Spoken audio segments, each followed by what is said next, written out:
you know, we should say, just since Yanis just if this is okay with everyone, we are hoping, and we are aiming to record this event for future reference, for archiving process sort of purposes of the research group, in a manner that we hope to be able to support the study and research of other people. We've had cases of people that would like to be with us today and are not able to, but would be interested in the content. And so we were hoping to sort of be able to share this. So I hope this is okay with everybody. So this is why the recording is on. The intention is not for it to be widely available in an open source sort of format, but to be specifically sort of shared with people that request it, and sort of be placed within the archive of the research group. Thank you all for joining us. I'm just gonna, I think Ioannis has covered those really important aspects of the mission of the group, and what we hope to achieve, which is very much the hope to create not just a national, but also perhaps an international osmosis on sort of key and pertinent topics that are timely, but also to sort of develop an understanding and an accessibility in anthropology as a lens through which we can understand dance practices and society through that. I'm just going to say a few words with regards to the structure of the session. We will go through all the presentations, and then the questions will follow at the end after all presentations have been shared. So please keep notes and any particular questions to specific speakers if you wish to address them. So we have set up the time to last us for a certain length, but of course the extent of the conversation will depend on the amount of the questions sort of raised as a result of the presentations. So we suggest that during the event it would be useful for us to keep our microphones off, and obviously just the speaker to keep their mics on. Maybe use raise hand or use the chat if you want to share some thoughts. We should just say at this point that we would also like to thank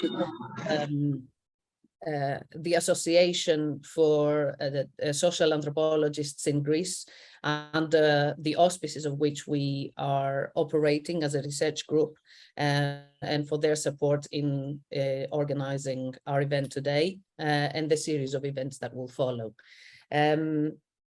I should also say that one of our speakers, Ruxandra Anna, was really hoping she would be with us today, but she's in Cuba, and sadly, due to the embargoes, is not able to have access to Zoom as a software, which is very, very sad. But she was very kind to allow us to have a recording of her presentation. So this is what we will be able to see later today. So it will be a recording of her presentation.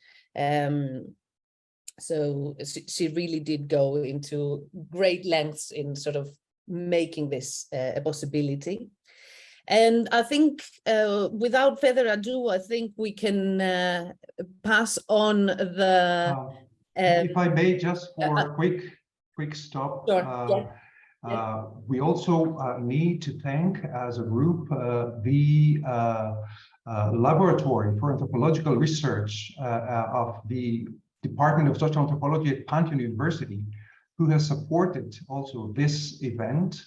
And just for the sake of, of history, Originally, we intended to have it live in Athens, but then it turned out that it would be more productive and better to have it online. So thank you, Athena, and all the other colleagues. Zin, thanks. Great. So I'm just going to pass this on to our colleague, Natalia Koutsougiera, who is a research and teaching staff in the Department of Social Anthropology at Pandion University in Athens. And her presentation will focus on transnational hip hop, street and urban dance styles in Greece, aspects of cultural appropriation.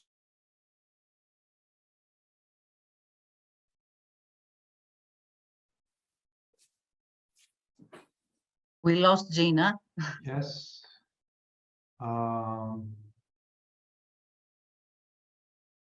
Maybe we could wait some minutes in order for Gina to come back again. Maybe it's a breakdown of her connection, but I'm sure she will soon be back.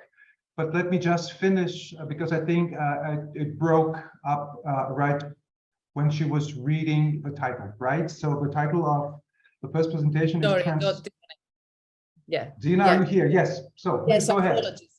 Apologies. I was hoping secretly that I must have been cut off just after I finished. Sorry about that. Have I read the title? Did you hear me? Shall I read it now? Yeah. Okay. So Natalia Koutsougiera will be presenting on transnational hip hop and urban dance styles in Greece, aspects of cultural appropriation, gender, and resistance. Okay, Gina, thanks a lot for being here. I really want to thank Yanis and you for the wonderful introductions.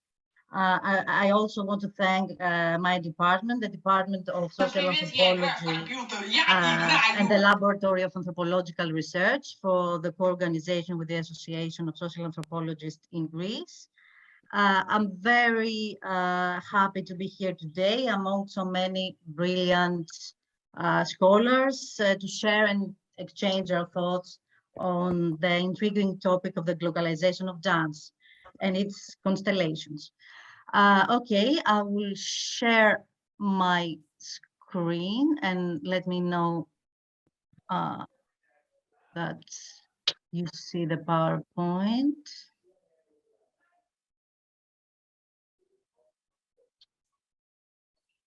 Okay. Αυτά θα μας τα στείλετε, κυρία Κoutsougiera. No.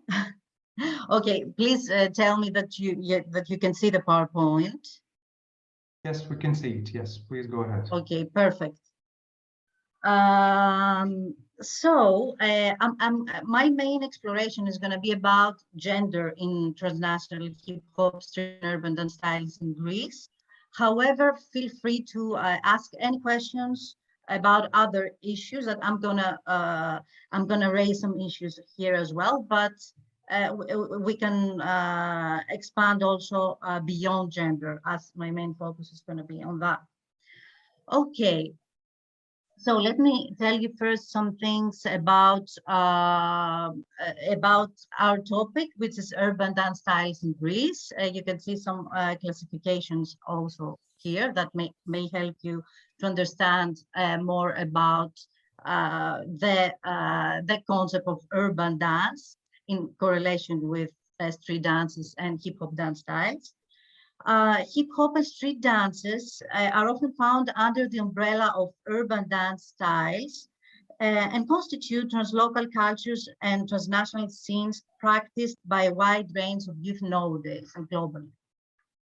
Today, urban dance styles, that is hip hop, street and club dance styles, form distinct and performed in global and local competitions, dance schools and public spaces, theater and art settings, physical, digital, and live activist realms.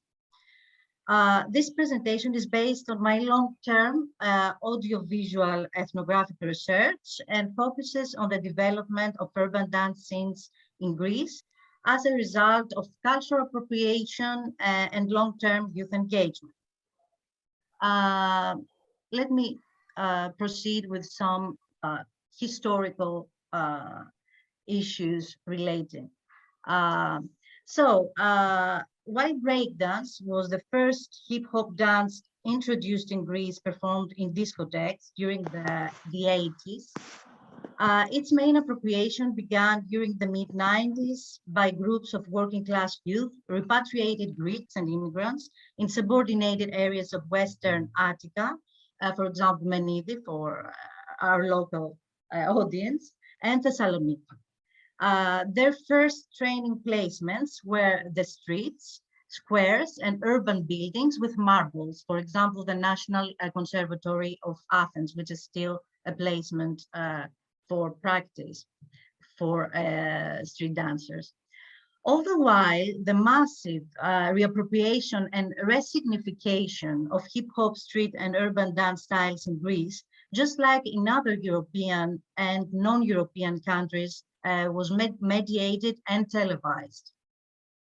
The well-known show, So You Think You Can Dance, in 2007, mobilized a significant number of young people to get involved in street dances, start hip-hop classes in dance schools, begin dance instructor and performers' careers, participate in hundreds local and international competitions, and form ad hoc or organized crews.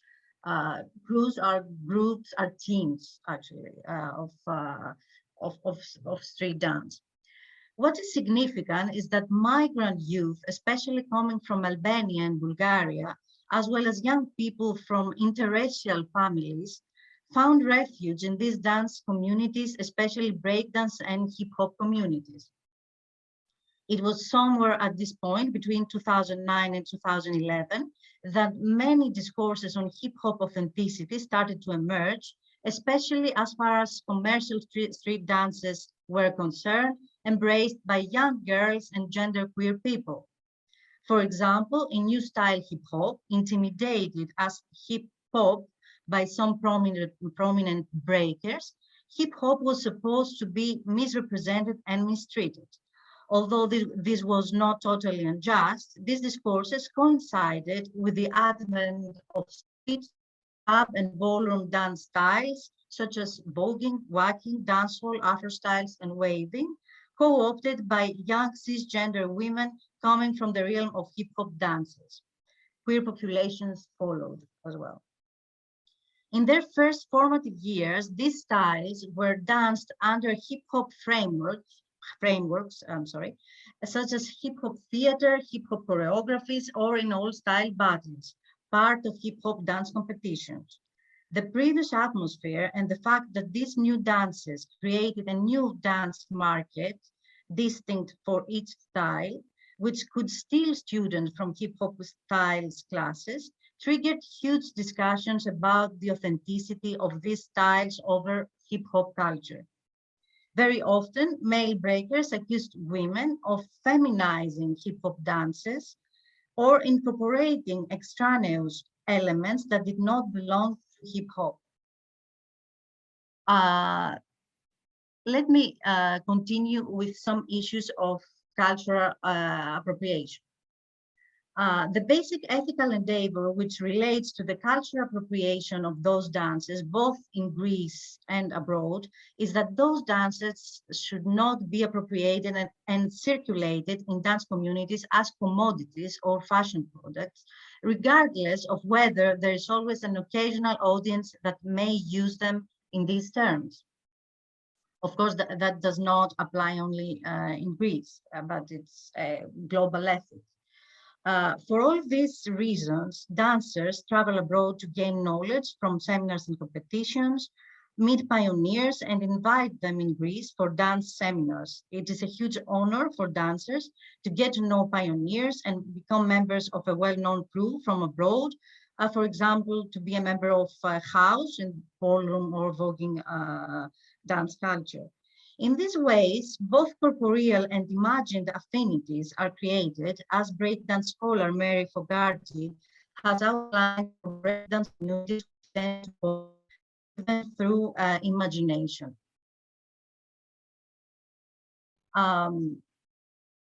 The meaning of dance for street and urban dances is multifaceted. It constitutes a form of therapy for the young people from harsh social conditions, class distinctions, racism, and other personal and family problems, as well as a place to negotiate issues of sexism, precarity, and gender identity.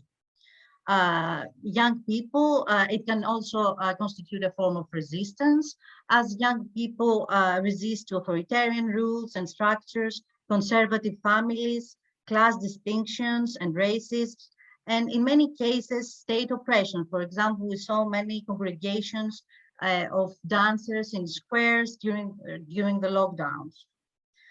Many of them grow politically conscious subjectivities against populist national logics and state necropolitics.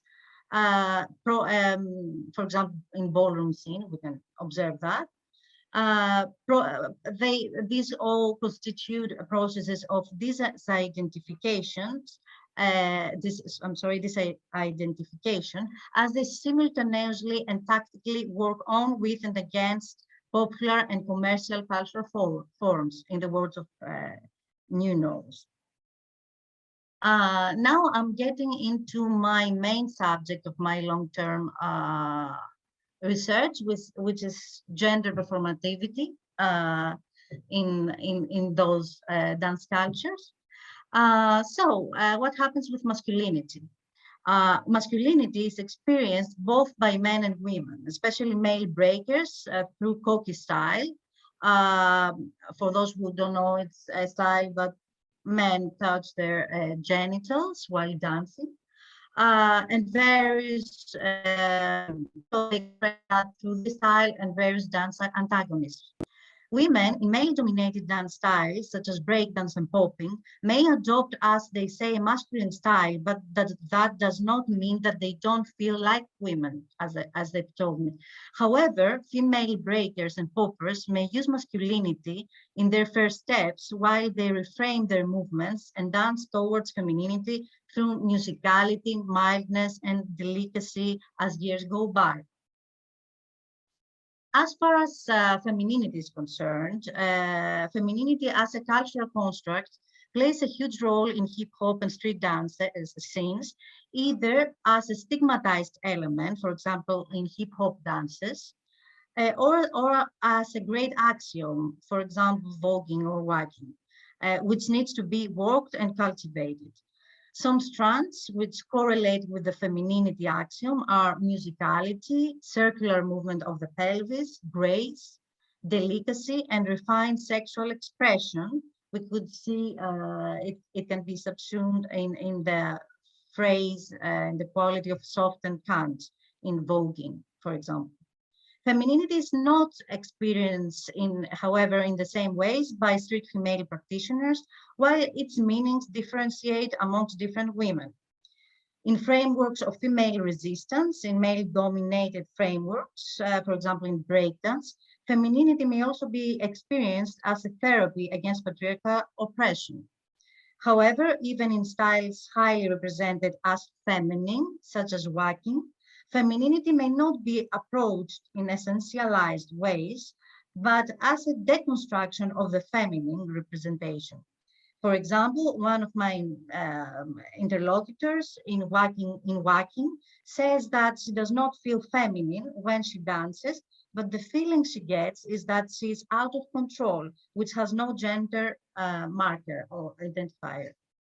Stereotypical femininity is also deconstructed in voguing by embodying and performing more elements which free women from conventional femininities, which come with strings attached, as certain voguers claim. In doing so, they refamiliarize with their stigmatized sexuality, even if they don't move from cisgender positionalities. In those cases, they're queering a hetero society without claiming space from the notion of queer as an identity or appropriating queer identities in ballroom culture. Some may say that they don't want to claim space from queer communities or from the identity of the queer communities. Female street ballroom and hip hop dancers also have strong models from non-Western and non-white role models through various media and their trips abroad, who are resembled as powerful. In some sense, they imaginally embody these marginalized femininities. What is more, female street dance instructors teach their students to release their femininities from masculinist constraints through movements of pelvis and chest and cultivate these ideals through choreographic practice. I will move to gender neutrality, which is produced by certain dance styles, such as popping, waving, and house dance, and hip hop party dance. It depends on how the dancing subject will emphasize some gender elements on its styles, which finally they do by their repetitive performances. For example, one of my interlocutors, although she began popping without including any conscious gendered movements, but stylized movements at first, along the years, she incorporated tifteteli, a form of Greek belly dance movements, in her robotic and hitting repertoire. In styles such as dancehall and Afro styles, which have distinct female and male categories, women can be very elastic in their gender expressions, as they can jump very easily from feminine to masculine qualities, depending on the specific subcategory. For example, in dancehall, we can see categories such as male or female. So women may try both sub-styles. Last but not least, about the Purities. Purities connect with particular scenes such as wagging and voguing, for those who know. Voguing belongs to the ballroom culture. I often speak of a peculiar queering, which is produced by women in hip hop through the fusion of different dance styles and the expression of hegemonic femininities in male-dominated hip hop spaces, such as breakdance. In styles such as voguing, however, which are correlated with queer performance, women feel invited. They often have told me that they feel as guests. Ballroom scene tries very hard to be inclusive and ostracize the heterosexual binary, and this is always something that both cisgender and queer populations have in mind, both in performance and out of performance, and in their social statements, in the social media, for example. The figure of the butch queen, in these terms, is very radical in Greek context, as it incarnates this overcoming of the binary. Finally, I will end my speech with some concluding remarks.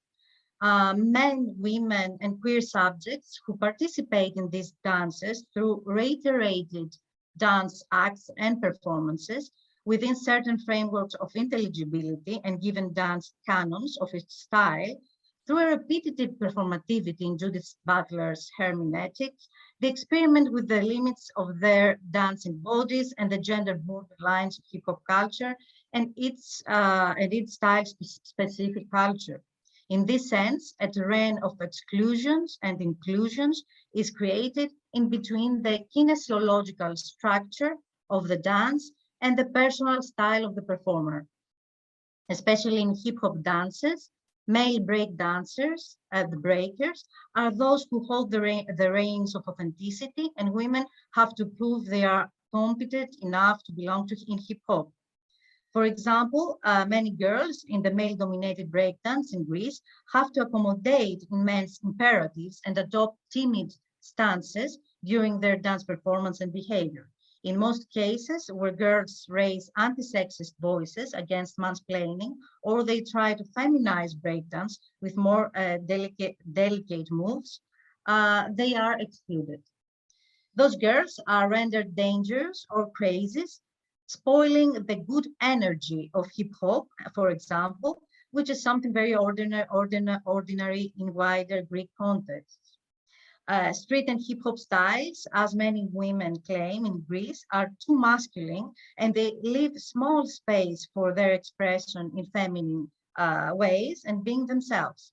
This is the reason why many female dancers who start as hip hop dancers after many years and efforts to survive in the hip hop dance scene turn to other styles like waacking, voguing, and dancehall, which are female and queer dominated. They find a safe space to explore their femininities or adopt elements to queer hip hop and breakdance culture through processes of this identification. All style battles and hip hop theater where the mingling is embraced very often give them this opportunity. Last but not least, gender emancipations come from queers and women who are influenced by global feminist and queer movements and ideals, which are reinforced due to the augmenting femicides and violence against queer people, transphobia and queerphobia, and the mainstreaming of Me Too movement. These two groups, through common meeting points, they claim a new reality and futurity for street, urban, and hip-hop dance with open exposures of feminine performances and various multimedia and social media expressions. Thank you very much. I'm awaiting for your comments and questions. Thank you. Thank you. Thank you very much, Natalia, and also for staying almost exactly in the time limit. Right, let's move to the next presentation, and this is going to be some initial thoughts. I'm reading the title on West African performers and the art of navigating a world of interrupted mobilities. So Dr. Helene Nebo Kringelbach, if I pronounce it correctly, Helene, is Associate Professor in African Anthropology at the Arts and Humanities Faculty at the University College London in UK. Helene, the floor is yours. Thank you, Yanis. Thanks so much, and thanks for inviting me. This is it's wonderful to be here, especially because it's one of the first dance anthropologists I met. We contributed both to a book that was edited in 2012. That was a really nice collaboration, and we have way too few opportunities to do things together. But also because since in the last few years, I've moved away a little bit from studies of dance. In the 2000s, I did a study of dance in urban Senegal, in Dakar, which came out as a book called Dance Circles, Movement Fashioning, Self-Fashioning and Morality in Urban Senegal. And since then, I've been working on marriage migration, transnational families between Senegal and Europe. And I'm now trying to, as I work on a second book, I'm also trying to find ways of combining my longstanding interest in dance with my interest in migration. And so these are initial thoughts I'm trying to develop on the ways in which migration regimes, particularly in Europe, shape the kind of work West African performers, some of whom I've been following for many years now, do. So a couple of years ago, I took a small group of students to an event that was organized by my friend and colleague Janine Bai at City University in London. She had invited one of Senegal's best known rap artists, Katie, who's also a friend, who's here, friend of ours. So he'd been invited to London to come and speak about an initiative he'd worked on for a number of years with another rapper, woman, which was a news program in rap style, both in Wolof and in French. Sadly, in the end, we had to watch Katie over Skype from Dakar because he had applied for a visa a month earlier, but had yet to receive a reply from the Home Office. In a conversation I had with him afterwards, Katie gave me his interpretation of the ways in which the UK and other European countries routinely denied visas to artists or delivered them too late for people to travel. and at completely crippling costs. He said for him, this was a way for Europe to maintain its political dominance in the world order by staging a performance of invasion from the global south. But the reality, he said, was that there was no invasion at all. Europe was falling behind, and that Africans were now increasingly looking elsewhere. And African artists, particularly performers, he said, were increasingly looking elsewhere to collaborate, to present their work, and to travel to. So I was reminded during that conversation of the many, many occasions when dancers I knew in Senegal had their plans to perform in Europe completely destroyed by visa rejections or delays. And over the years, I've come to realize that the forced immobility of many African performers is a topic that is worthy of study in its own right. And that's because it isn't just a hindrance to their work after it has been produced, but rather it also defines their work in many ways. It defines their lives, but it also defines much of their artistic production. And so there were two questions I wanted to raise, but I will only have time to touch on the first today. In a longer version of this presentation, I also tried to touch on the second one. The first is, to what extent do migration regimes shape what dancers and choreographers do, particularly but not exclusively in West Africa? And so today, although I did a study of several genres in urban Senegal, I'll focus particularly on contemporary dance. And the second question I tried to develop in a longer version is a more methodological one, I guess. If we change the time frame, if we think about temporality in a different way, what might we learn from the what might we learn if we changed the temporality of our studies? So in a longer duration, in a given context, has artistic production been resilient over time? And if so, how? But more importantly, even if we look at the whole life course of an individual, and if we look at the choreographic work they produce over a whole life course, then we might better see how the ability to move, or on the contrary, forced immobility or interrupted mobility might shape people's artistic production, and how, and we might better see social patterns in that. We might also ask how people's, the opposite question, how people's engagement with dance, their choreographic work, has shaped their life trajectories, which is perhaps a more usual question to ask. Has their engagement with dance helped them to become more mobile or less so? But time is short today, so I'll simply extract a few points related to the first question. And to start with, maybe a few words on the way in which artistic mobilities has been dealt with in migration studies in particular. As Marco Martiniello has explained in a recent article, there are historical reasons for the relative neglect of artistic practices in migration studies. And these reasons include the fact that with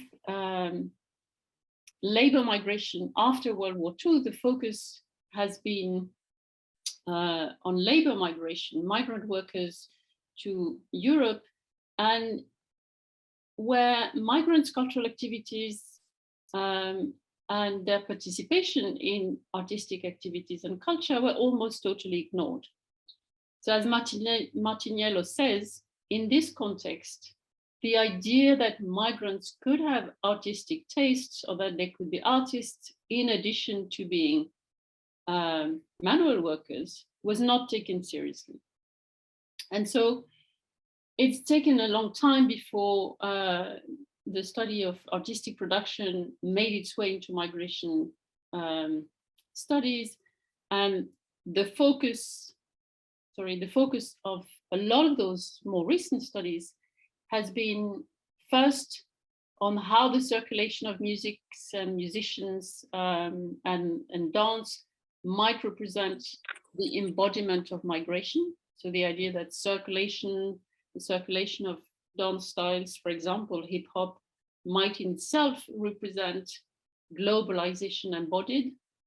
So we now have quite a lot of studies on that.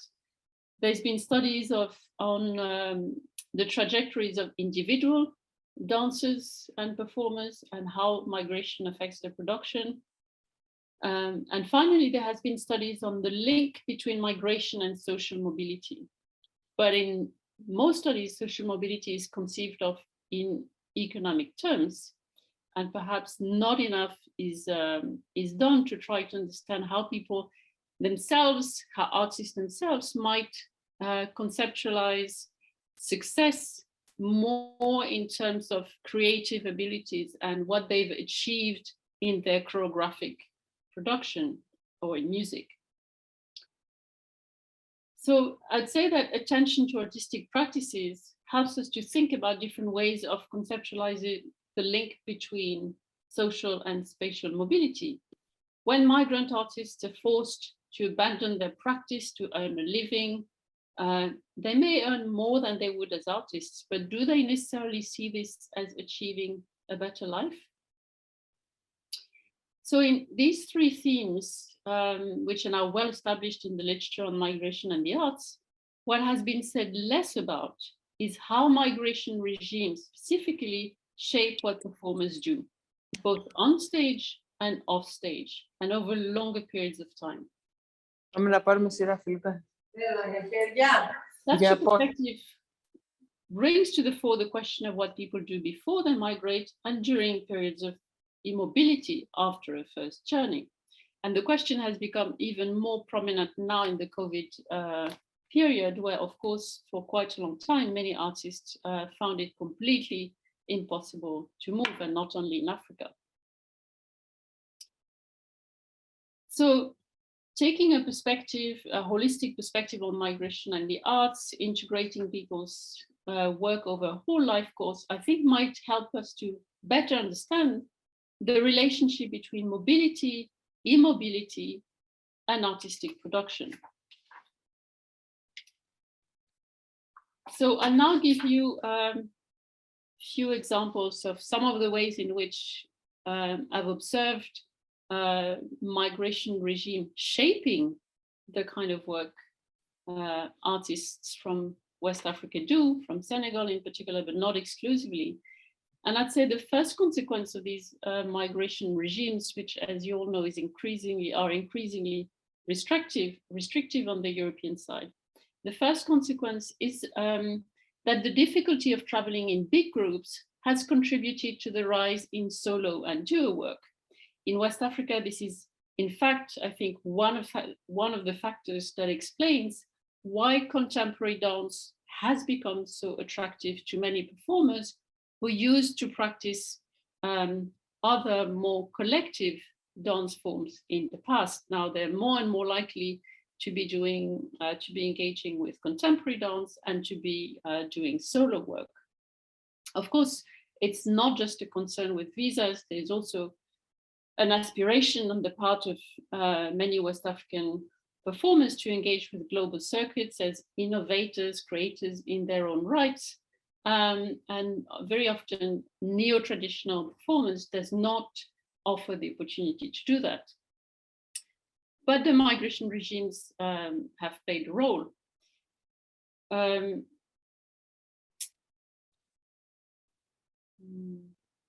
So such has been the explosion of duos and solos in the region that a festival of duets and solos has been held in Senegal's northern city of Saint-Louis every year since 2008, with the exception of 2020, and it continues to grow. Skipping a few things so as not to take too much time. So the migration policies that force people to travel on their own or in very small groups works here to reinforce existing artistic, sociological and geopolitical factors, which all combine to explain the rise of solo and small group work. But another very important way in which migration regimes shape the work of these artists and their lives is that forced mobility itself, the inability to travel and cross borders, is increasingly a source of inspiration for creative work. And in Senegal, this is something I saw emerge around 2006 to 2008, exactly at a time when a number of European state agencies and NGOs were really stepping up their campaigns against irregular migration. It's exactly the time when the EU was developing programs, communication programs to try to prevent young people from leaving the region and migrating to Europe. And of course, some of these programs involved artists, but even those performers who were not involved in these campaigns were doing their own work, which referenced the impossibility to leave the continent. So for example, in 2008, the Senegalese dancer Pape Ibrahima Ndiaye, who's better known as Kaolack, won the first prize in the solo category at the French-funded Pan-African Dance Biennale in Tunis with a solo called J'accuse. This was inspired by a traumatic experience of detention in a North African country. And the resentment he felt from the incident fed into the powerful movement style, which has become his trademark. And this was a text that was presented with his performance at the London Dance Umbrella Festival in 2009. And that was a text that he had produced in collaboration with the festival. More recently, some of the choreographers invited to perform at the 2021 Dance Biennale, African Dance Biennale in Marrakesh, problematized the notion that Africans always see Europe or North America as the El Dorado. So for example, this choreographer, Said Ait El Momen, who choreographed a piece called Hortani, speaks about his piece as, so I won't read the whole text, but he speaks about how Europe is no longer a paradise for others. We all know, he says, that today Europe is in the grip of crisis of identity and social and economic problems. My question is, to what extent am I, as an artist, responsible for raising awareness of the fact that today we must look horizontally, or perhaps diagonally, so he means within Africa. Maybe that's how we can achieve peace between communities, because migration is a social fact. It can never be stopped. So there's a bit of a contradiction in his discourse, because on the one hand, he says migration cannot be stopped and suggests that restrictive immigration regimes don't work and are immoral, especially with regard to the history of colonization. And on the other hand, he says, well, Europe is no longer a paradise. You know, African artists don't even want to move to Europe anymore. But those are the questions that are at the center of much of his work.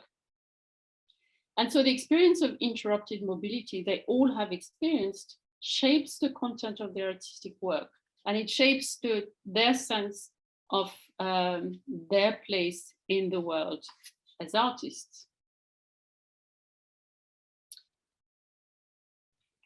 Do I have a few more minutes? Yes, of course, please go ahead, yes. So there are other ways in which those concerns have shaped the work of dancers and choreographers. Some West African artists address the issue in less explicit ways. They do not produce texts and directly address the issue, but what they do is that they develop choreographic work that is intrinsically mobile in its design. They think of their work as work which has to be transnational by design from the beginning. And in doing so, those artists I have followed in Francophone West Africa mobilized regional cultural values, according to which the ability to adapt creativity to the context is key to being successful in the world. Success is the ability to mobilize different aspects of your cultural baggage and different aspects of your creativity, and the ability to mobilize different discourses depending on which context you're going to perform in. And some of you may know that Youssou N'Dour, for example, very famous Senegalese musician, will produce different versions of his songs for the Senegalese market and for transnational markets. And this speaks to similar cultural principle of the adaptation to different contexts.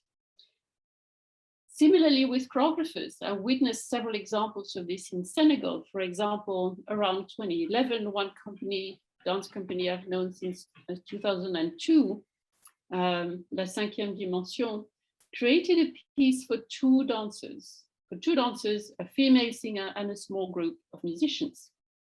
It was entitled Double Jeu, which was a word play in French. The piece was an exploration of the duality that is present in each of us.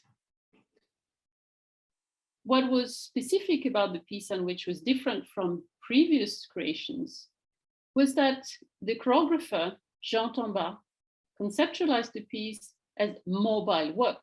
He explained to me that Double Jeu was made up of shorter sections, and that each performance could be expanded or retracted depending on the context, the type of audience, the materiality of the stage, and the number of performers who could travel abroad if invited. So in other words, if only 3 of them were given visas to travel, they could very quickly adapt the piece accordingly. If the musicians were not able to travel for cost of visa reasons, they also had a plan to recruit musicians locally, West African musicians, wherever they would perform, and quickly integrate them into the piece so that it could be restaged with a completely different musical performance. And in fact, they saw this experimentation with different musical scores as quite exciting in itself. For this particular piece, they never had the opportunity to perform it abroad, but it is significant that this idea of creating mobile work came after several years of disruption for the company, during which most of its members had settled in Europe or the US. And so the choreographer and the few remaining dancers had no desire to leave Senegal, but they were quite obsessed with the idea of mobility and interrupted mobility, because this had been what had shaped the journey of the company for a number of years and had almost destroyed it. So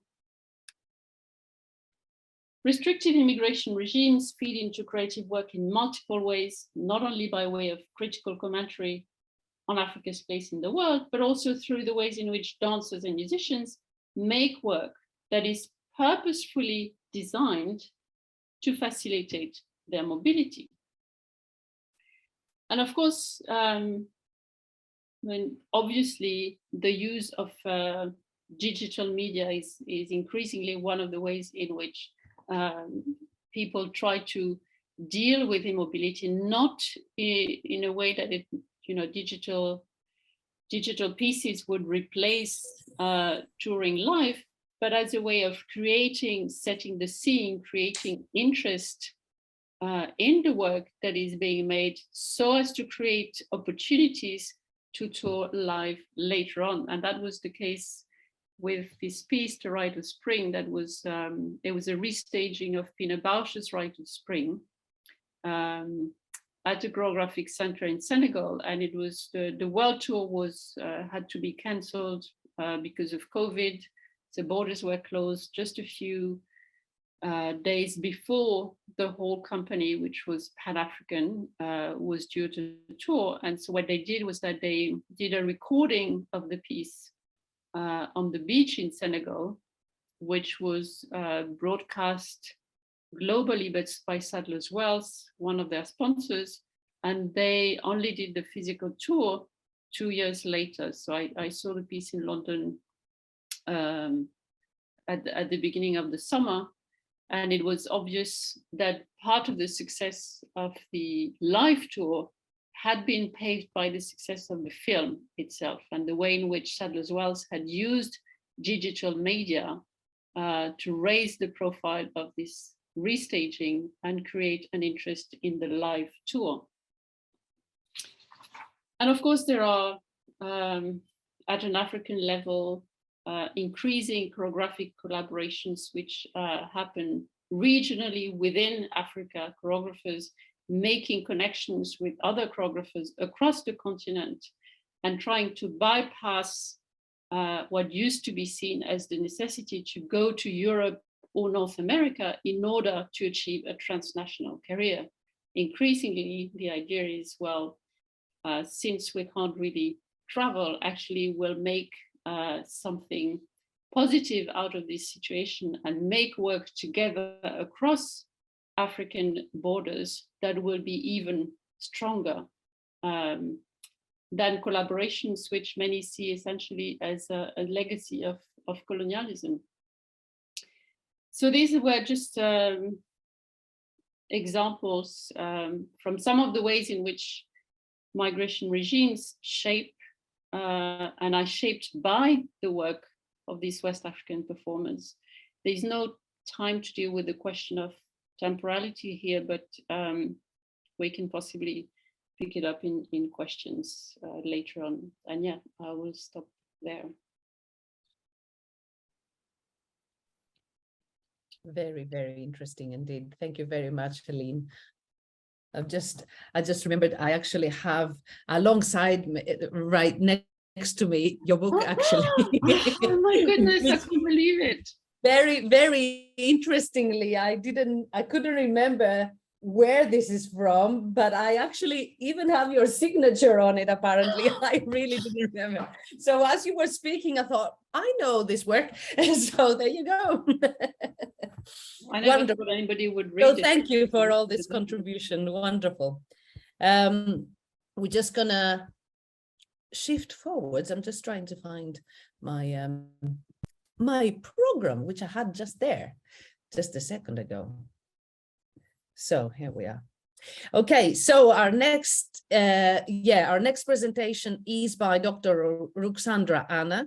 And as we said, we are going to be able to listen to this and watch this presentation as a recording. She's a postdoctoral researcher at Adam Mickiewicz University in Poland. The title of the presentation is Dance as Migrant Labor, Embodying Cubanness on the European Salsa Scene. So, Ioannis, I'm just passing it on to you for sharing, if that's all right. Hello, everyone. Before I begin, I would like to thank the organizers for the invitation, and I'm truly sorry I could not join the live conversation, but if you're watching this, it means that my internet connection in Havana was not as reliable as I hoped it would be. I will preface my talk today with a short ethnographic vignette. From July 2021 to July 2022, 9 of my research partners, all of them involved one way or another in Havana's salsa scene, left Cuba. Several others had already done so after April 2019, when I finished fieldwork for my doctoral dissertation. One of them was Joel, a 35-year-old dance instructor who had taught salsa at 3 of the biggest dance schools in Havana. and who 1 year ago sent me a picture from a resort on Bulgaria's Black Sea coast announcing, "I came here with my dance company and we will stay here for longer. We are here to work dancing. Trabajamos bailando," he said. Then he posted on Facebook the picture showing him and his colleagues smiling, gathered around a long wooden table covered with food, beer mugs, and bottles of rum. Most of the comments posted under the picture were celebratory. People congratulated him for having saved himself, for having made it back to civilization. Yet a few others criticized him for posting pictures of food, fun, and luxury, while I quote, "Our families and friends are starving in Cuba, and they don't enjoy the same freedoms we do." I met Joel and his colleagues 1 year after he sent me the picture in the same resort. And although they were visibly discontent with the work conditions, they were actively seeking ways out of Bulgaria. What is important is that we are out of Cuba, Joel told me. We are not valued here. We are easy merchandise, mercancía fácil, but we don't lose hope. In my presentation today, I address the ways in which bodily skills are employed so as to access different social roles and the difficult labor market. Dance work provides a lens for understanding how in different social contexts value is attributed to racialized and sexualized bodies, and this value changes depending on the different perceptions of migrants' bodies. I argue that Cuban artistic and embodied labor is extracted and exchanged through the mechanisms of transnational mobilities and situated between precarity and prestige, which in the context of my research refers simultaneously to the practitioners and the practice itself. Salsa and broadly Caribbean or Latin American popular dances are neither formalized nor institutionalized, unlike ballet or competitive ballroom dancing.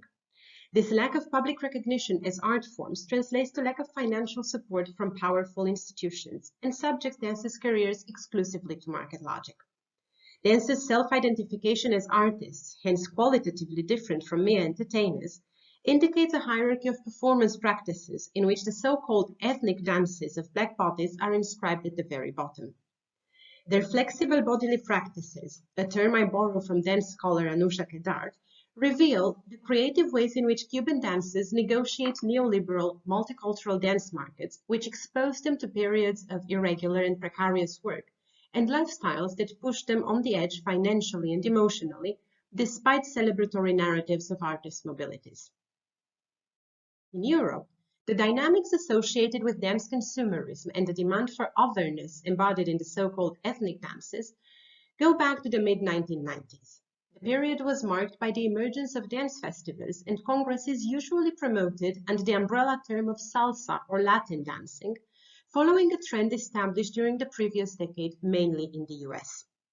Salsa dance commerce came to account for the largest percentage of the global dance business, and as a consequence, local adaptations and transformations of the dance appeared along with the globalization of salsa teaching, as the practice became decontextualized and prone to recontextualization in different settings.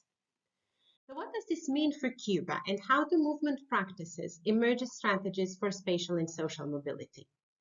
For many young Cuban dancers, dance careers on the international salsa scene, associated with notions of success and accomplishment, hold the promise of transformation into independent, self-sustaining performers. Ideas and hopes about successful international careers emerge at the intersections of different types of mobilities that feed into each other, as Cubans perform multiple roles in their encounters with dancing tourists. Subsequently, the aesthetic conventions and authenticity regime of Cuban dance are constantly renegotiated on local and international salsa scenes. Music and dance, along with notions of authenticity that surrounded them, came to play a central role in defining the tourist experience as Cuba reopened to international tourism in the 1990s, as a means to recover from the severe economic crisis that followed the fall of the Soviet Union, Cuba's main trading partner for decades. In many respects, Cuba came to be consumed as a typical exotic destination, following the common tropes in Caribbean tourist making, but adding to the classic sun, sea, sand trio elements of cultural heritage. Immersion in sound and movement through workshops and classes became a means of accessing the country through its dance culture. Dance instructors were quick to reinvent themselves as cultural brokers adapting and responding to the neoliberal logic of entrepreneurship and to tourist expectations and desires.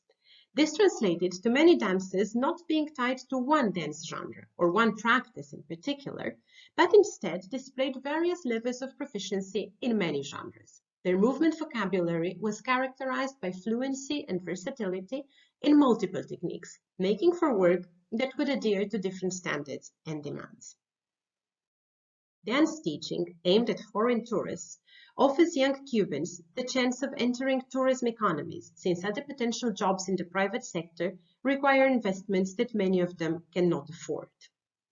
Most of them do not regard education as a path for social mobility and financial security, and have weak or inexistent ties with the romanticized version of the revolution put forward by the official discourse.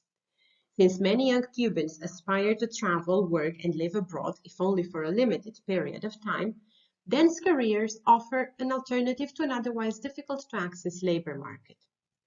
Through their constant contact with foreigners, through their engagements with technology and social media, and sometimes due to their effective ties and long-distance relationships with tourists, dance teachers were part of a transnational field that modeled their hopes, desires, and expectations.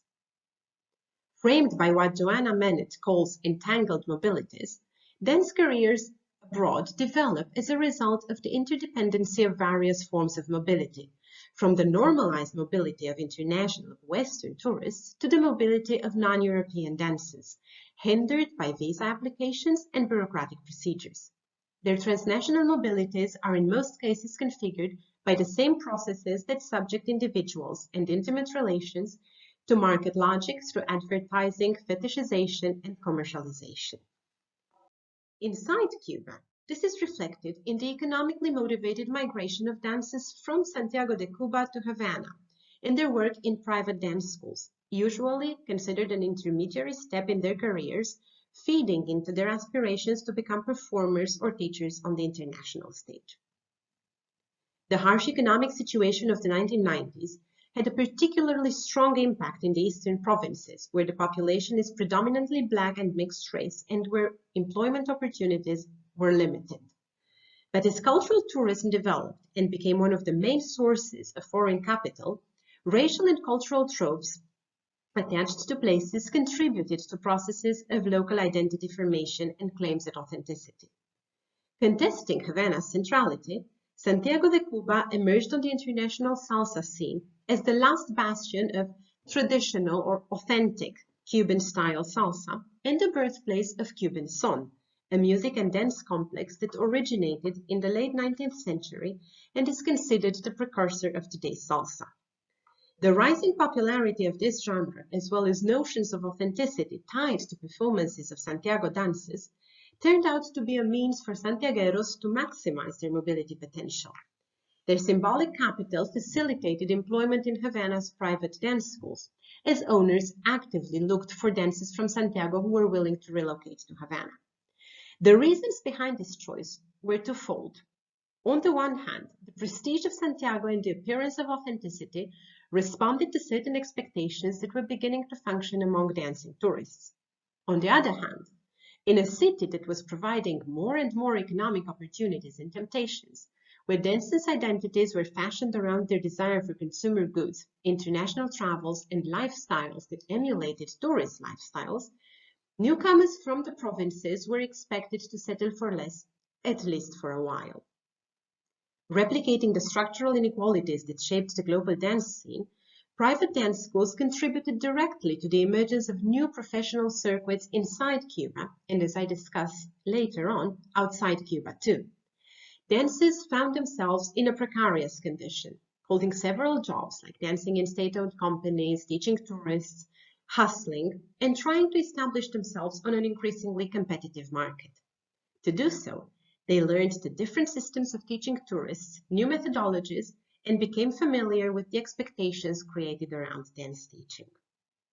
Travels to Europe and participation in festivals, training programs, and familiarity with teaching methods outside Cuba became to be accepted and praised as they increased dance teachers' chances at establishing a client base and ensuring a relatively stable financial situation. Dance's narratives about their own mobility often focus on the ability to move through different systems and to capitalize upon them. Mobility remains central to dance careers in Europe, yet many dancers are quickly disenchanted with its prospects, especially those who function at the peripheries of global dance circuits. Many of them, especially women, find alternatives to their dance careers and only treat dance as an additional source of income, as was the case of Mirana, a 37-year-old dancer based in Rome. Mirana took a job as a cleaning lady for a national broadcasting company, and for the first time in 5 years, she had a contract that could ensure some sort of stability and tranquility she had longed for in the 5 years that had passed since her arrival in Italy. Now I can finally think about starting a family. We moved into a bigger house, and I can afford to take only the dance jobs that I want that will help me grow as an artist. I don't have to travel like crazy and say yes to everything like I did before. Developing as an artist also meant that she was finally free of the pressures to constantly update her repertoire in order to keep up with the dance market and its demands. Because it is precisely this new movement vocabulary that enables mobility through effective and emotional ties to the dances and dances of the past, yet with clear preferences for a certain aesthetic defined mainly by international communities of practice. Although they are integrated in the business strategy, these new aesthetic preferences span beyond business to include notions and contestations of Cubanness reflected in dance. Cuba, as an imaginative construction, holds a central position on the global dance marketplace. Yet in order to maintain this position, it becomes of utmost importance to remain alert and perceptive, attuned to tourists' broader dance interests. Given the dynamics of the international salsa scene and the addition of new subgenres to the offers of dance schools and festivals around the world, dancing tourists arriving in Havana expected to find local replicas of their previous dancing experiences enhanced by the skill level of their Cuban teachers, an assumption deeply rooted in the imaginaries and narratives that circulate around dancing Cuban bodies. While Cubans who work in dance schools on the island are expected to become fluent in several genres, commonly referred to as Latin or Caribbean dances, Cubans abroad find themselves caught in disputes around authorship, ownership, and authenticity, involving also European instructors. As dance is transformed into a cultural commodity, its complexity is broken down into fragments that can be taught fast, reduced to a recognizable set of figures and combinations, which establish amateur dancers into a larger social group of aficionados, even from the early days of studying dance. The main difference between the so-called ethnic dances, which are assumed to require a lower level of technique or sometimes no technique at all, and for example ballet or ballroom dancing, lies precisely in the ability of an untrained dancing body to move quickly from beginner level to advanced by attending workshops, festivals, or regular classes. These dynamics, however, shed light on the paradox of institutionalized dance teaching of Latin or Cuban dances. Although dance businesses are predicated on embracing diversity and discovering new cultures through dance, they are kept alive by negating this premise and reducing cultural encounters and exchanges to venues such as dance schools or salsa parties. Dance aficionados rarely blend in with migrant groups or practice social dances outside the predefined institutionalized setting of the dance school. Inscribed as commodities in an economy of diversity, dancing selves are consolidated in a race for economic and symbolic capital governed by market logic, aiming to become independent, self-sustaining performers. Dancers employ their cultural and social capital in order to acquire mobility in an inversion of the global hierarchies that shape their mobilities. What excludes them from the labor market and from international travel becomes an asset once they enter the international salsa scene. Their performances of Cubanness, fueled by imaginaries functioning mostly outside Cuba, created and disseminated by international media, the tourism industry, and global dance commerce, become central to their personal and professional trajectories abroad. Dancing and teaching cross from the domain of leisure, fun, or transmission of tradition onto new grounds upon which self-fashioning processes take place, charged with aesthetic and moral judgments, which feed the European dance scene and modify the Cuban one, replicating the power dynamics of the island's dance scene.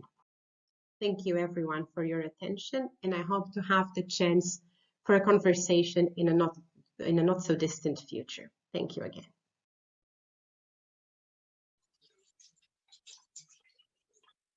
Can everybody see that slide? Yeah, perfect. Okay, let me just check that I can actually move it as well. Save any disruptions throughout. So hello everyone.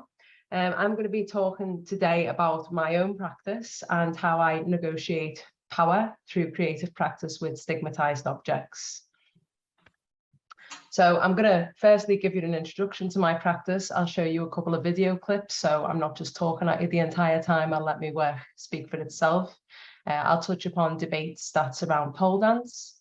I'll unpick how I resisted the detrimental features of dancing with stigmatized objects, and I will express how I achieve a sense of agency in my work as a creator, performer, and a researcher, and how all of those elements blend together for me to make the work that I make. So as you can see, we've already got a really physical movement on the pole there. So that just gives you a little bit of a flavour of what I do already. But before we move on, I think it's really important to define the terms that I'm working with. So whilst there might be many detrimental features of working in pole dance, I'm only going to touch upon two today just because of the time frame we're working with. So objectification is as relating to people being treated as an object or a thing, where the individuality of the person is reduced to the status of an instrument or as a series of body parts. And objectification is quite common in dance as well, when you think about the way a choreographer might use the dancer's body purely as an instrument. So that's just a broader understanding of it right now. And then we've got male gaze, which is the act of depicting women and the world in the visual art and in literature from a masculine heterosexual perspective that presents and represents women as sexual objects for the pleasure of the male viewer, the heterosexual male viewer.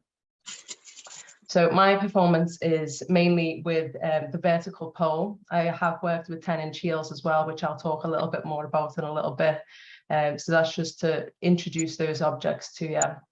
So the vertical pole, it's stigmatized because it exists inside strip clubs where women dance around this vertical object with little to no clothing on, and that's usually for the pleasure of the male viewer. So they're paid to perform in little to no clothing for the male viewer. And from this, it has a history of female exploitation, and whether or not women are exploited in this domain is a topic for another time. There's just not enough time to go into that right now, but I can tell you how I go about this in my practice outside of strip clubs. And if strip clubs are the source of exploitation, then there are a few ways that we can resist it and think about it more creatively.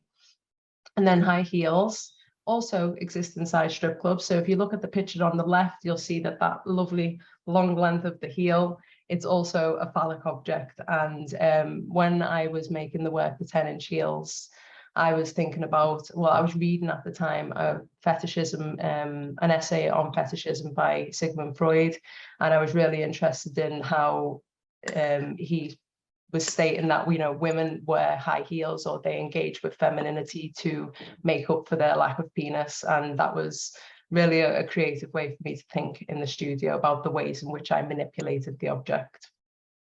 You could think about them as an extension of the body, which means the body is lacking in some way, and you could be seen as acquiescing to gilded forms of femininity. So I like buying into femininity. And you could also see them as a post-feminist sensibility whereby women are competing with men. So we're in this like competition and we're saying, well, actually, as a woman, I can do whatever a man can, but I can do it in 10-inch heels. So it's got that sort of argument there as well. And of course, you know, high heels really relate to beauty standards and pain and some of the processes we go through as women. So that's where those objects have kind of taken me. In short, it does go a lot deeper than that, but obviously for time, that's where we're going to right now. So the 10-inch heels I made in 2019. And if I just explain a little bit about this image, so I'm upside down and back to front, and you can't see my face. And for the first 7 minutes of that work, I'm balanced upside down and back to front on my head, and I'm just moving my legs in pure isolation. And that's to bring attention to the fragmentation of the body, the use of the body as an instrument, and of course, the extension that these high heels can bring to my body. But as the work evolves and as my thinking evolved as a creator of the work, I was able to remove the shoes and move into the space of the audience. So in that photo, obviously, you can just see that, you know, I'm in this balanced position with my legs wide apart, but the audience were with me in the space. It wasn't a traditional format whereby I was separated. We were all in the same space together, and there was a cap on the audience, and there was only 20 audience members allowed, so that I could truly interact with them in a way where they felt seen as well, or in a way that I could reflect my gaze back to them. And I also handed the audience the shoes as well at that point. And this is barely visible. This is my latest work, and this work focuses on common issues that lesbian women face and some of the cultural dialogue that surrounds gay women in society. And I was really interested in using the pole as a phallic symbol in this work as well, and thinking about, rather than trying to reject its symbolic connotation, I was actually, okay, well, why do I see this as like a, you know, a metaphorical man in the situation? And that encouraged me to really manipulate it and deconstruct and reconstruct the pole in different ways. So just to give you a little bit of flavor of the work, I'm going to share a link with you in the chat. So if you could make sure that your microphone is on silent, on mute, you can then press play on this video, and it will take you away for 1 minute 40, and then come back and I'll start talking again. Okay, so let me know if you've got that link in the chat. Yeah, okay, fabulous. So if you want to just watch that, we'll come back in 2 minutes.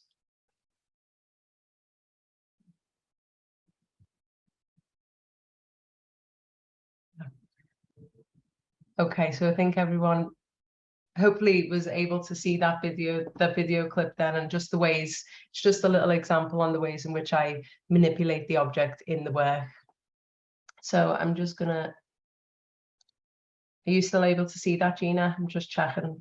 So you see, yeah, it's just in case there was any reason. So the way in which I resist some of those features of objectification and male gaze in my work is seeing the objects as fully movable. So I see that if the site can change, then so can the meaning and value of the object. So when I speak of strip clubs, an example to give you, like from popular media or film, for instance, you could think about movies such as Hustlers is the most recent one with Jennifer Lopez.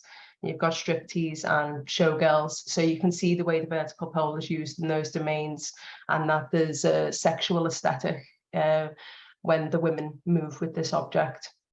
However, I see that as like, okay, well, what can I do that's like not sexual at all? Like, I actually don't mind. I'm not saying that my work is superior to that exists inside strip clubs, because I used to work inside the strip club as well. So I know exactly what that aesthetic employs, and I know exactly how to reject it.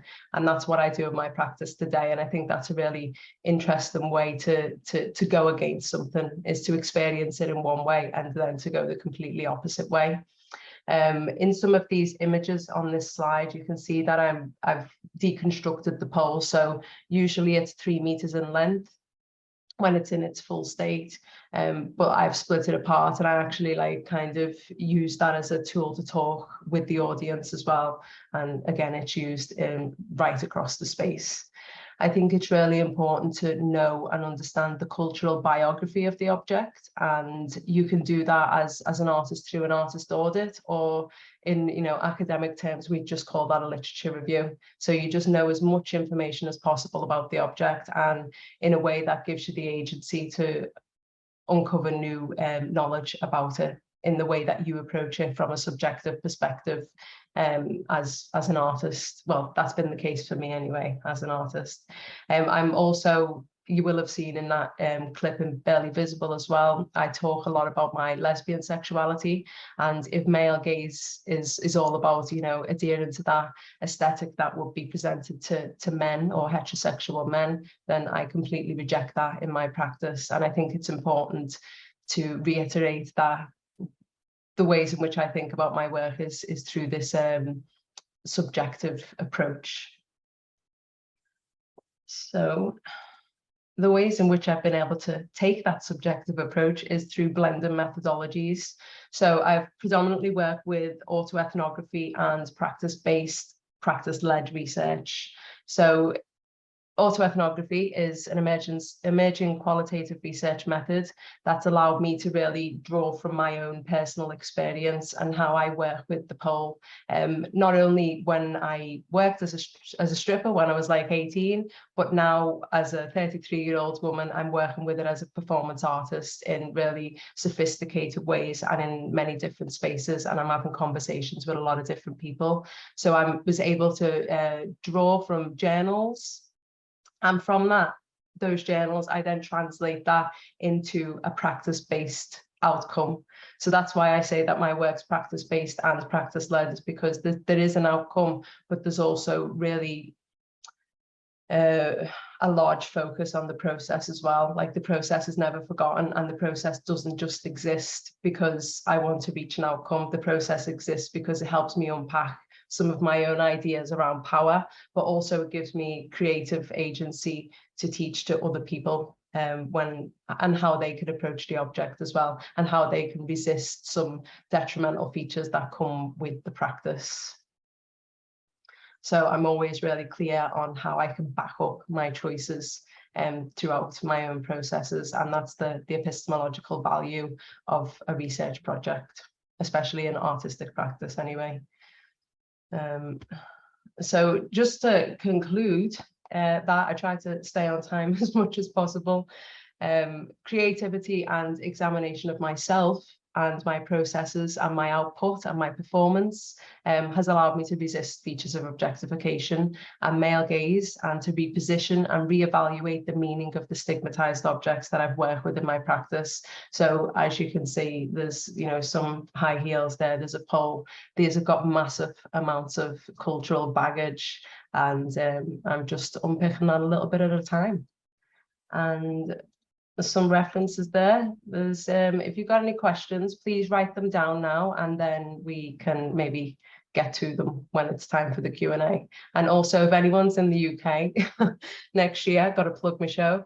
I will be going on a 10-date national tour for Barely Visible in 2023, and that's a full-length solo show based on common issues that lesbian women face, and there will be lots of conversation around it as well. So thank you very much for listening. Let's hope we will manage to bring you over, Roina, to Greece as well, so you don't have just the 10 dates in the UK. I know. Thank you very much for that. I'm sure there will be plenty of questions or comments, or and people have been writing on the chat as well. You might want to see that. I'm just going to say, before we move on to our next speaker, that we will have a 5-minute, a very short comfort break just after our final speaker, and then we will return for the conversation and any questions I thought people might need that. So last but not least is Eleftheria Sophroniou, who is a PhD candidate at the University of Westminster, and she will be presenting, constructing ethno-linguistic identities through folk dancing, linguistic practices of Greek Cypriot speaker dancers in London. So over to you, Eleftheria. Good evening, everyone. Thank you very much for the opportunity to spread my work with you. And I will thank as well the organizers for this interesting initiative. Let me share my PowerPoint now, okay? So I have to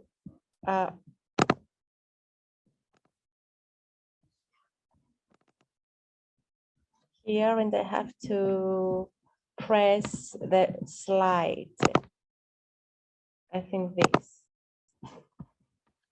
Okay, so the title of my research is Constructing Ethnolinguistic Identities through Folk Dancing, Linguistic Practices of Greek Cypriot Speaker Dancers in London.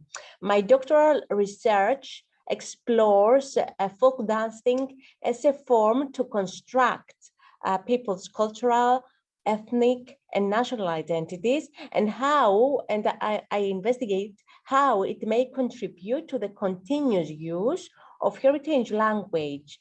The focus of my study is London's Greek Cypriot diaspora, which is estimated to number approximately 200,000 people.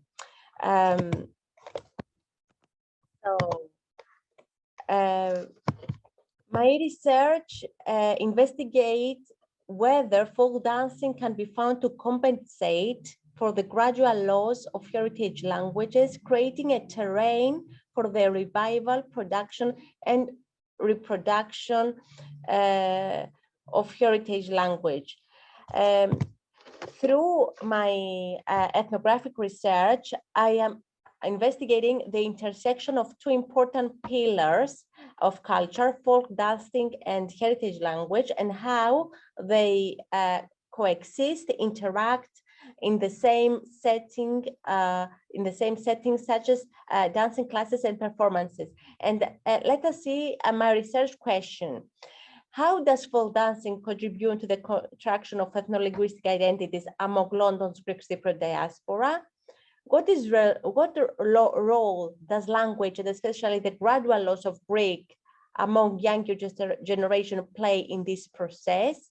How do the speaker dancers themselves perceive speaking Greek as part of engaging in and performing Greek folk dancing? And to what extent can engaging in and performing folk dancing be thought of as an identity antidote to intergenerational language shift and the increased use of English among younger generations? So it is very important to see how the intergenerational shift to English has driven people to learn folk dancing. Through my study, I explore the Greek Cypriot speaker dancer practices, attitudes, the linguistic and dancing repertories, and how the linguistic and dancing styles have been transplanted in the environment of London, how they are reproduced, resematized, and transformed through everyday interactions and practices. Let us now see and consider dance as an embodied experience. The theoretical perspective of embodiment is a notion that emerged in scholarship in mid-20th century, functioned as the foundation for the investigation of the importance of dance. Merleau-Ponty considered the body as a means that could serve particular intentions, deepening different understanding of the world and experiencing the world through the motions. This embodied perspective elevates the body to a leading locus. The embodied experience and somatics mobilize the sensory system, flavors, hearing, touch, discomfort, odor, vision, and kinesthetics, and in connection with the language and movements, they supply data to the brain, supporting meaning making. Dance, additionally, dance doesn't merely help people to express themselves as self-indulgent, but to construct the self in communicative, expressing, moving activity, which pushes an individual further than his or her boundaries, grasping the notion of becoming via dancing. Therefore, Therefore, this powerful engagement enabled dancers to obtain self-awareness, to experience the world through gestures and movements, to perform and construct themselves, or to envisage and to imagine an alternative representation of themselves, to construct multiple identities, and to break down the boundaries of the individual self, transforming the artistic expression. The question is, how do Greek Cypriot speaker dancers employ the embodied dance to express themselves and to construct their ethnic identities?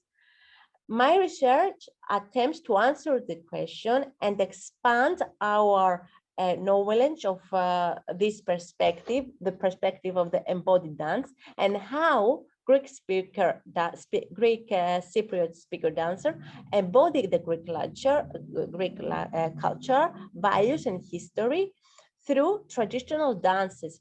Similarly, through various Greek traditional dances, including the Cypriot Zeybekik or the Cretan Pedozali, speaker dancers will be able to navigate their Greek Cypriot identities and to weave an intricate net of multiplicity, expanding their personal communicative vocabularies through the embodiment of the ethnic heritage and the historical background of each traditional dance. Let us see the perspective that I adopt in regards the language. I adopt Rhymes' perspective, who underlines that the communicative repertoire is broader and includes elements beyond the monolithic perspective of a language, because the linguistic repertoire can incorporate many languages depending on the variety of language that circulate in an environment. And the linguistic anthropologists expanded the boundaries of the linguistic repertoire, emphasizing communicative feature within the interactions. And these elements, these features are the non-linguistic elements of communication, such as gestures, routines, photos, and emoticons that have transformed the communication beyond the constrained limits of a language. So the question is, what are the elements that Greek Cypriot speaker dancer manipulate and select to perform their communication with their compatriots, and how this communicative repertoire contributes to the meaning making. I want to talk to you about the methodological plan for my research. I have employed the linguistic ethnography, which is the investigation of the local and immediate manners, practices, and action of factors from their standpoint through interpretive approaches. This methodological approach considers how actors' interactions are related to wider societal context, background, and structure. Another reason that I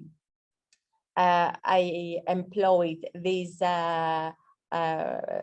this research method is that linguistic ethnography can uncover many unknown and under-researched aspects of the Greek Cypriot diaspora in London, as well as highlight the multifaceted and dynamic perspectives of migrants and diasporas.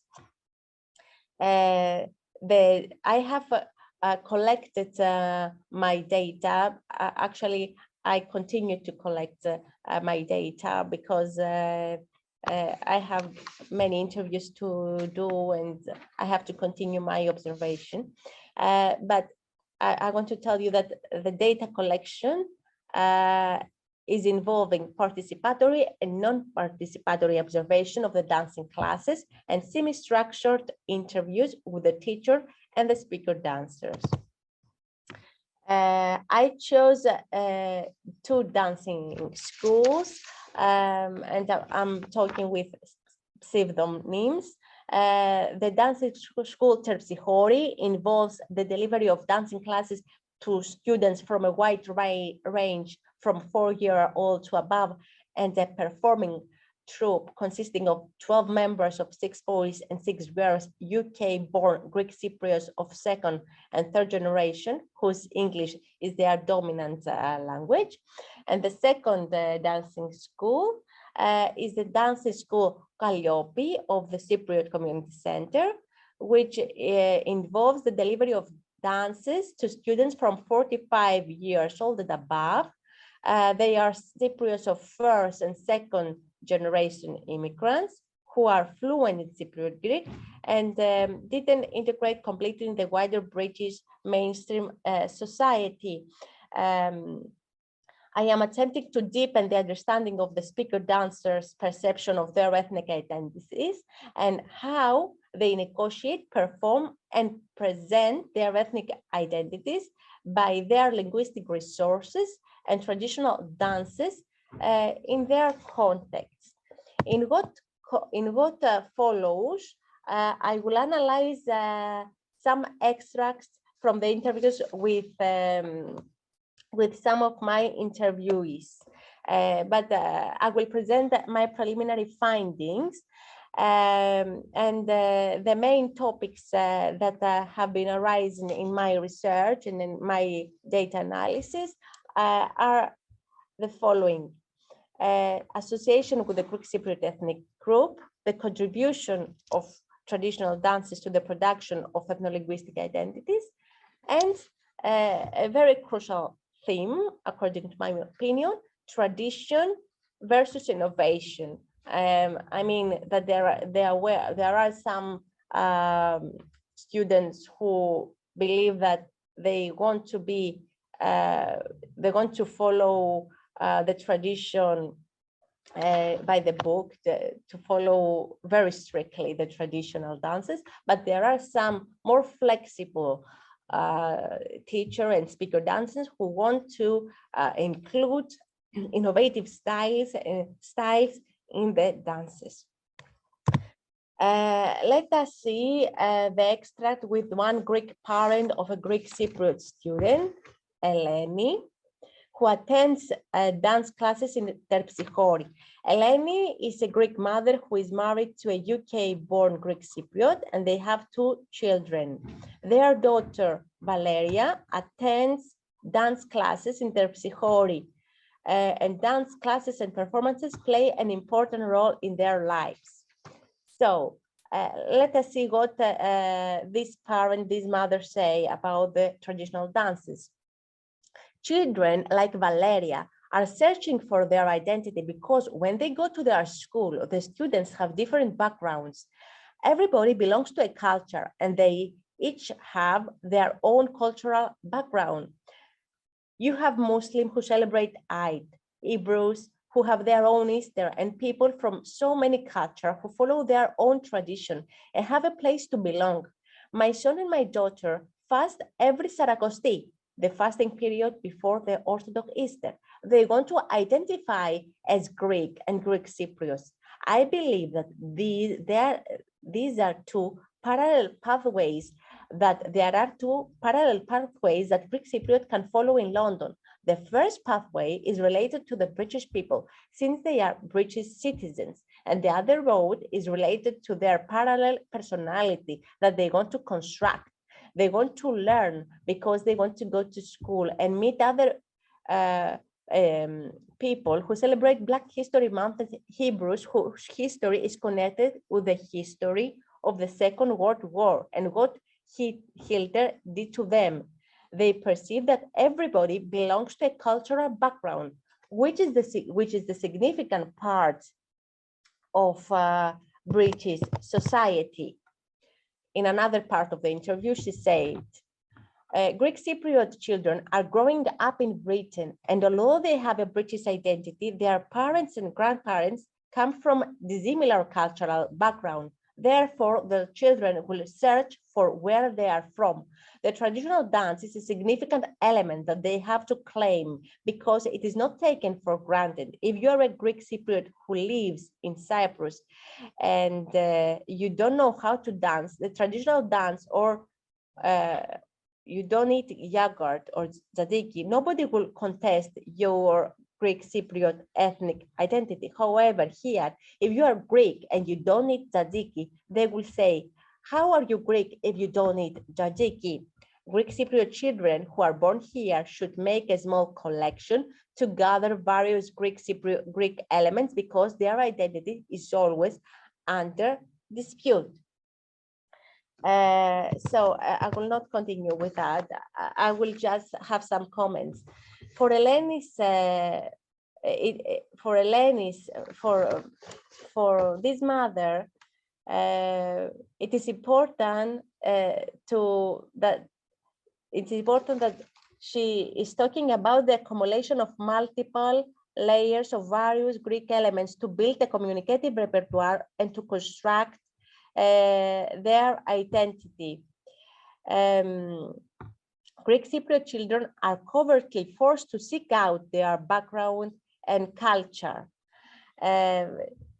This echoes rhymes theory, which underscores that to participate in a community, you must demonstrate a wide repertoire of elements and experiences that involve both multiple language and vernaculars and non-vernacular communicative elements, such as the knowledge of communication routines, types of gastronomical delights, and certain types of drinks, food, dance, move, and others. Like now, Helene,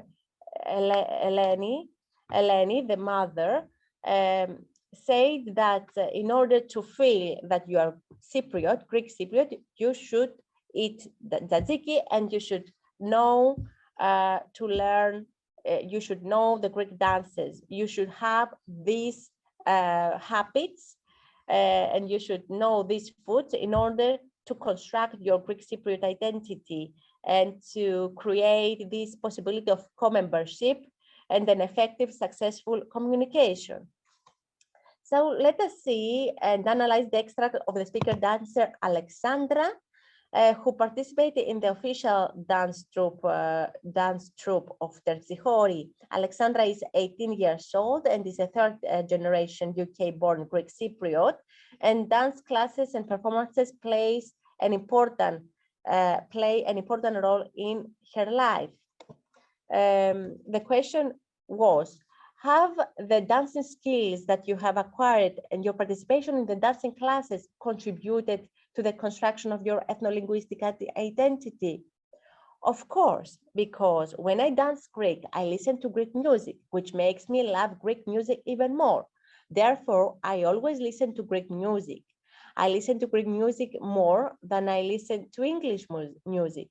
For me, I learn more or less the language of Greek through music because I never really listened properly in Greek school, which meant that I never really learned it. I didn't really get along with the teachers, so through Greek music, I have learned more about the culture than I did at Greek school. I feel like I have learned more about Greek through music, as I always sing the lyrics, and this sculpted my identity and how I see Greek as a whole rather than through like Greek school and all of that.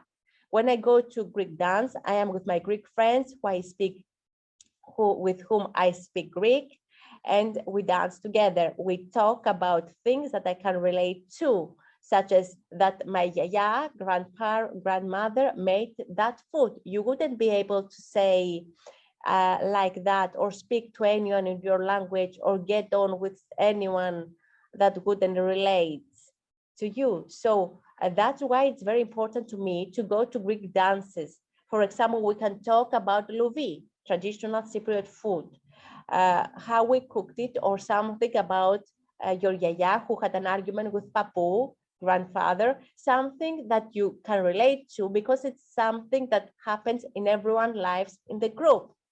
So this extract is very important because demonstrates that these dancing initiatives empower speaker dancers to challenge the foreign linguistic context, which imposes English as the dominant language vehicle, and develop heritage skills, and to talk about traditional Cypriot things, non-linguistic elements. Alexandra mentions as well that the conversation between speaker dancers focus on various aspects of their everyday lives, which are linked to the Cypriot heritage, such as the traditional food and the arguments between their grandparents. Hence, dance classes function as a positive space where a speaker dancer can linguistically express and they can construct their ethno-linguistic identities.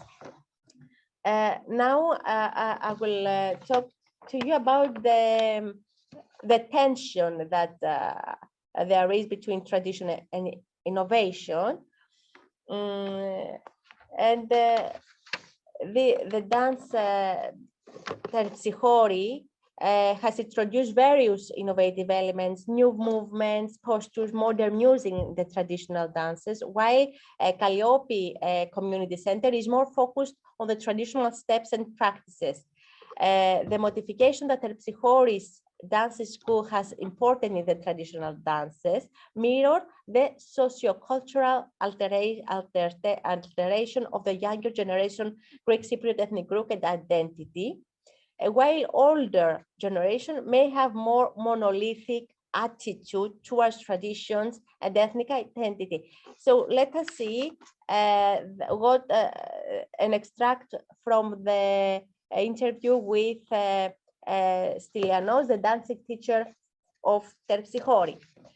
This is the one way to keep the young people interested, and is why we add the modern elements. I want to ask about the time. Ναι, Ελευθερία, ένα λεπτό, έχουμε ξεπεράσει το χρόνο. Sorry, switch to Greek, sorry. So we've already gone past the time, but if you take 1 or 2 minutes just to conclude would be great. Okay. Thank you. So in these extracts, I will talk to you generally. I will not read the extracts. In these extracts, it is obvious that there is different mentality between two dance teachers of these two dancing classes. The one teacher, there are two different mentalities.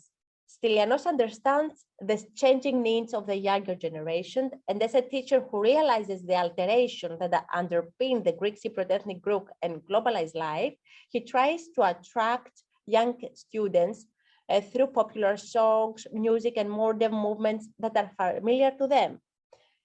On the contrary, Menelaos, the dance teacher of the another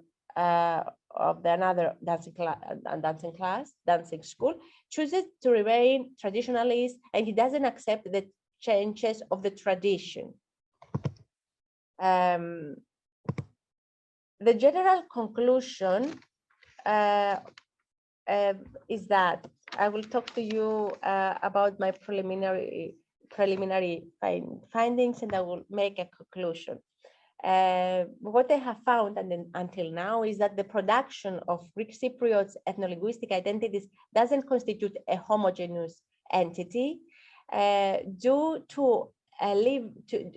living in a multicultural country such as the United Kingdom. The migration and construction of identities are fluid and complex phenomena, which inextricably have a significant impact on various cultural elements of Greek Cypriots, such as traditional dances and their heritage language. Traditional dance has a dynamic, fluid character that can transform in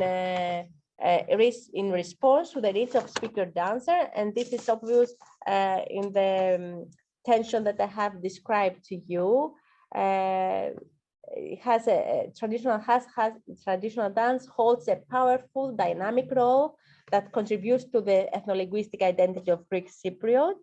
and depending on their character, mood, individual feelings, and attachment to their identity, the speaker dancers in both dancing school negotiate their ethno-linguistic identity and participate in dancing classes. I would like to thank all of you, to thank everyone for your attention. Thank you, Eleftheria.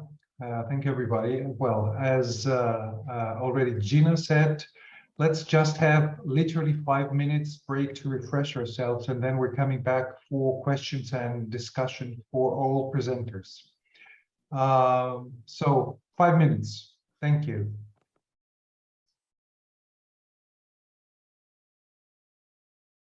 Rovina, are you teaching live, or do you have also any online classes?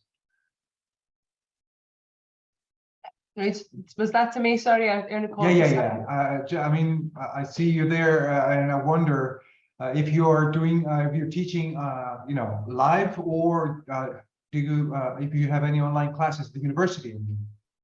None at the university, no, but I do occasionally teach online. I do some talks and stuff. They're all listed on my website, rowenaganza.com. But in the coming months, I'll be doing a few more presentations online, which will be listed on my website. Yeah. Okay. Right. Well, we did the whole last year in Greece, you know, online, and to be honest, I had a little bit forgotten, you know, this whole process of having all these windows and looking at the chat and everything. But it's okay. It's okay. Good. Yeah. I think we could perhaps open the floor for discussion, for discussion and questions, perhaps. Yes, let's go on. Okay, Athina. Yes, before I give you the floor, I'd like to say that just for organizing better the conversation, it's good that you raise your electronic hands or write questions in the chat. So thank you. Athina, go ahead. Thank you very much. Thank you all for these amazing papers. I think all papers addressed very suggestive complexities and nuances of dance performativities in ways that posed for us interesting questions of transnational imaginaries in the present times and in contexts of unequal access to border crossing. My comment / question has been inspired by both Natalia and Rowina's papers. I was quite interested in how they both turned our attention to the potential of dance performativities for destabilizing gender norms and other configurations of power. Regarding Rowina's fascinating depiction of the potential of redeploying erotica, especially lesbian erotica outside of male and heteronormative contexts, it actually made me recall the work of Audre Lorde, especially her auto-mythography, Zami, A New Spelling of My Name, which actually described her experiences as a Black African Caribbean lesbian.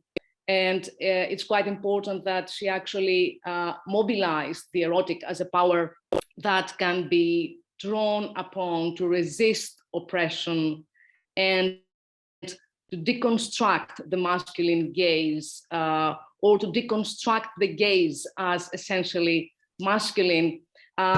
So my question for both Natalia and Rowena would be, if you, how ambivalent do you think this process of destabilizing gender norms might be? What might be potential tensions, glitches, or failures involved in this process? Of course, after Halberstam's work on the queer art of failure, we see failure differently. But since I mentioned Halberstam's work, I'm thinking how they propose law theory as a mode of thinking and writing. And I would add dancing also, that is derived from eccentric archives and unexpected practices of popular culture. I don't think if you want to respond to this thought, but thank you both for this. Thank you everyone actually for these amazing contributions. I can just jump in. It was I caught the end of it. I think you're asking, well, I can answer what my relationship was with like destabilizing gender norms through the use of working with high heels, for instance, and obviously lesbian sexuality. And I think the ambivalence for me sat within the autoethnographic terrain, and how uncensored did I want to be about my own sexuality and about my own relationship with femininity. So whilst in one hand I've worn these objects on my feet as a way to sexualize my own body, it's also actually quite hard to undo some of that. And that took like quite a bit of time through creative process for me to, I suppose, remove that ambivalent feeling and to say, actually, I can take full ownership of this and I can wear this in a way that makes sense to me now, as an openly gay woman, for instance. Does that answer your question a little bit? Yeah, okay. Yeah, absolutely. Yes, thank you. Okay, on my part, I would say thank you, Athena, for this intriguing comment.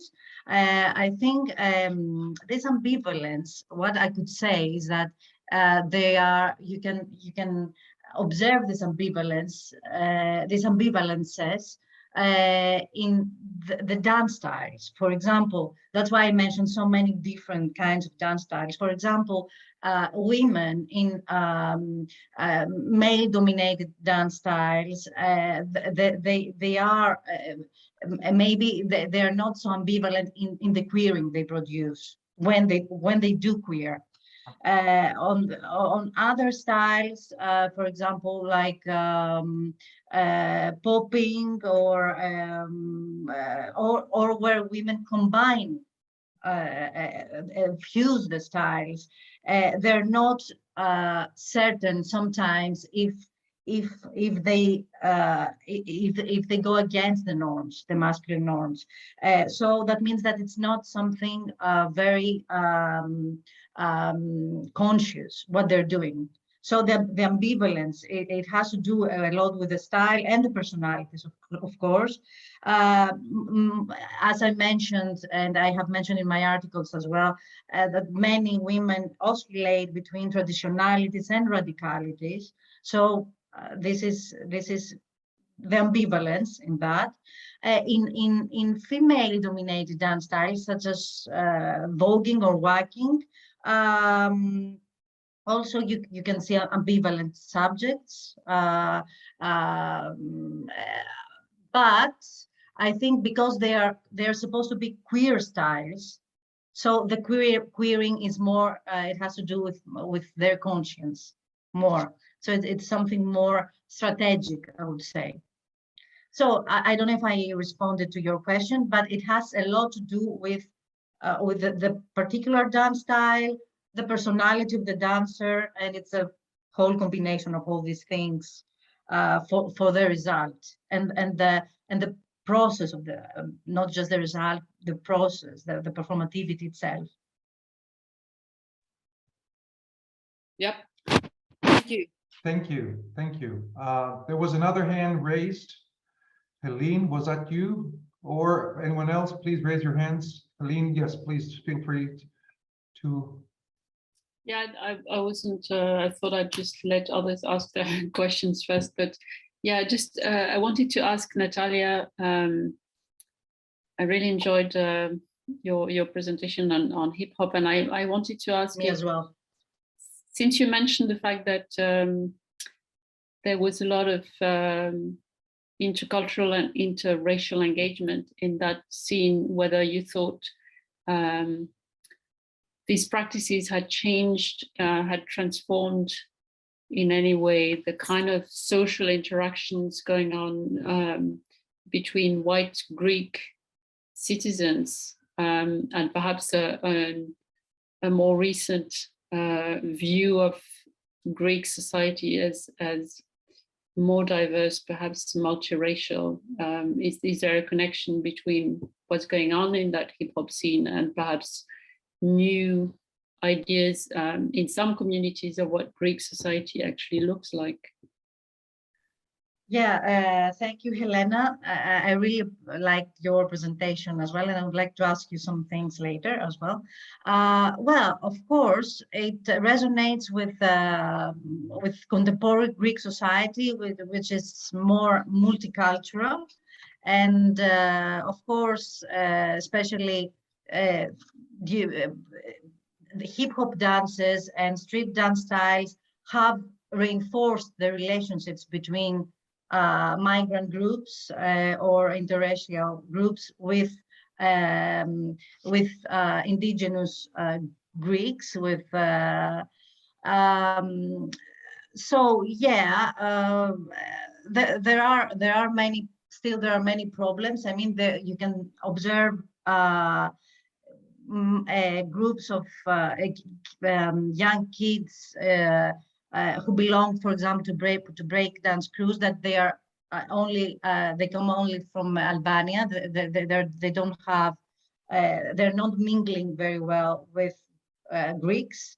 On the other hand, you can also see that interracial, kids from interracial families are the young people who gather these two groups, like the migrants and the Greeks as well. So they mobilize the connections between the two ethnic groups. I don't know if I answered your question, but yeah, there are many dynamics in what you mentioned, and of course, in all the competitions, the most famous dancers are non-Greeks. Those dancers who go abroad and win in battles, and so that raises many questions about the political economy of the scenes as well, and how it evolves through migration and native Greeks. Great, thank you.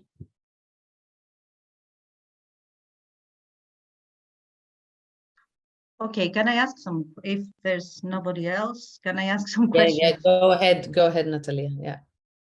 Okay, I would really like to ask Rowena, which I really enjoyed what she's doing, this combination of academic and performance. I was wondering, what are the, first of all, in which milieus are you performing, Rowena? I think Athena also asked something similar, which are the milieus, the frameworks? No, I'm sorry, it was Ioannis who asked that question. And what are the responses of a male audience and of a lesbian audience as well? I would really like to know what's your what you've heard about this. And Helena, I would also like to turn to your presentation. You talked about West African dancers in contemporary dance. I was wondering what happens with African dancers in more transcultural vernacular forms, such as Afro styles, for example, because I know many dancers that come to Greece to teach Afro styles. And in which way they differentiate from those dancers in contemporary dance. They circulate their own dances. What happens in these fields as far as their mobility is concerned? Okay, this 2 questions. 3. I'll go first since you asked me a question first. I don't know. I think the sound broke up. We asked them which media I was performing in. Milieu, which medium? Which frame? Which framework? Yeah. Okay. What contexts, in other words, yeah. Say it again. What contexts as well? Yeah. Yeah. So the context in which I've been performing is generally live performance and I've done some screen work as well, but also the questions that I've been asking throughout my PhD positioned the works within empowerment and objectification and the binary of, and so I was always interested in that type of framework with the methodology that I've already expressed earlier. In terms of responses from male audience members, when I've worked with the poll, it's been quite different. I mean, there's a powerful element in my work which could be considered quite erotic at times. So some men have commented on that. They've not necessarily commented on my body in a sexual way or in a way that seems like they are aroused by it. In terms of the latest work that I've been performing, Barely Visible, which is targeted towards gay women, I've spoken to a lot of lesbian women who have viewed the work, and the response has generally been very positive because of the way I've used the poll within the work, actually. And it's layered with a cultural dialogue or a series of questions that I get asked on a regular basis about being a gay woman.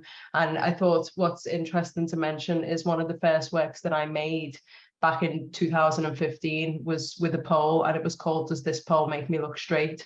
And I asked that specific question because there's an automatic assumption that just because I dance with the pole, I'm, interested in arousing men, when that's actually completely the opposite. So I suppose my work's always had that sort of audacity to challenge that gaze straight away.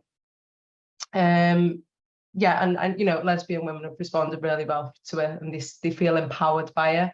And what's also interesting about it, one of the comments from a male audience member is that he thought he was part of the problem. Like, I asked about it, what is your response to this work? And he said, I feel like I'm part of the problem. And so maybe that's his reflection on how he sexualized women who work in pole dance. Maybe that's how he sexualized women who are gay women, and they've kind of got this erotic idea of two women together, that's all in there as well. But the main response is that people reflect upon themselves, and I think that's what I try to promote as an artist. It's not even though it's autoethnographic, it's not just about the way I view things. It's about, okay, how can we generate a conversation from the way I've experienced things, maybe. Thank you. And can I just add to this, as a person who's watched Roina's work and followed her work for a while, the same is the response of heterosexual women as well. They feel empowered. So there is this clear element of feminist practice within the within. Not just the creative process followed, which destigmatizes the objects themselves and the locality of the practices, but also the perception of a female body in general, or female woman generally. So yeah. Thank you. Natalia, when you speak about Afro styles, could you give me some examples of what kind of styles you're thinking about?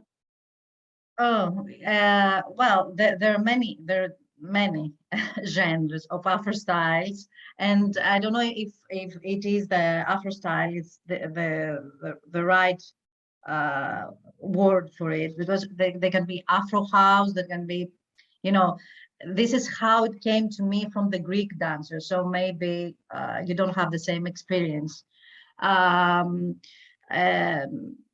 I don't have something particular to... Okay, yeah, no, that's good to know.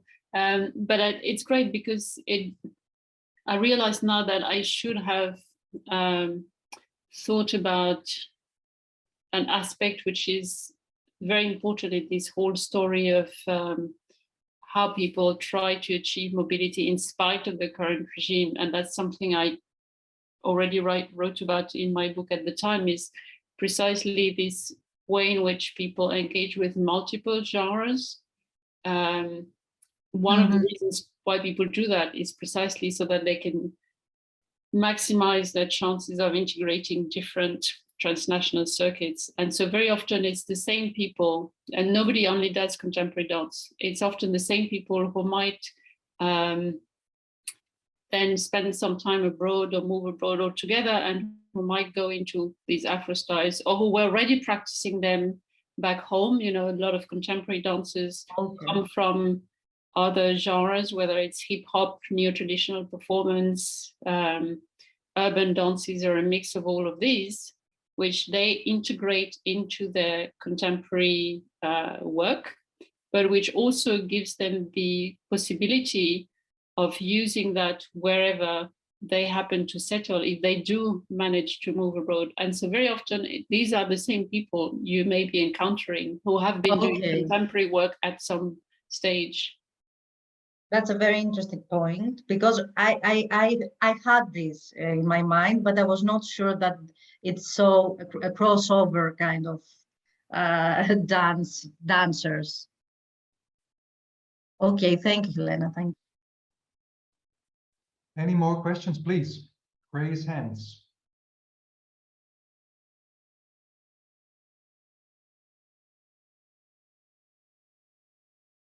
Okay, before somebody appears, I'm sure Gina and myself can, take advantage of our role as coordinators and pose some questions or issues. Actually, I have been thinking a lot. It's not, a direct question, or it's a broader question, and it's more that I would like possible comments from all of you. Unfortunately, Ruxandra is not with us. One category of issues I have been thinking during the event that interests me is this relation between agency and power. And I would want to know more about how this, is played out in your context, in your fields. I mean that picking up certain things from your presentations, Natalia mentioned that there are dance instructors. Well, in the case of Eleftheria too, and obviously in the case of Ruxandra, power is the case, and I think was explicitly put by Rowena, but Helene also, regimes of migration, who actually directs these changes of life. I mean, it's more comment, and I would really be happy to receive any comments on your behalf. And the other, group of questions has to do with the methodology, because we're very interested in how to incorporate different ways of approaching. And I mean, we're talking about the body, we're talking about movement, we're talking about gender, we're talking about sexuality. So I wonder to what extent the idea of senses it can help us in interpreting and understanding. Also the ability to be able to dance and participate in these kind of contexts if this is necessary, and our position within the field, probably as dance people, doing research. I just stop here. If there are no other questions, and if you would like to add something on this, I will be happy to hear. Thank you.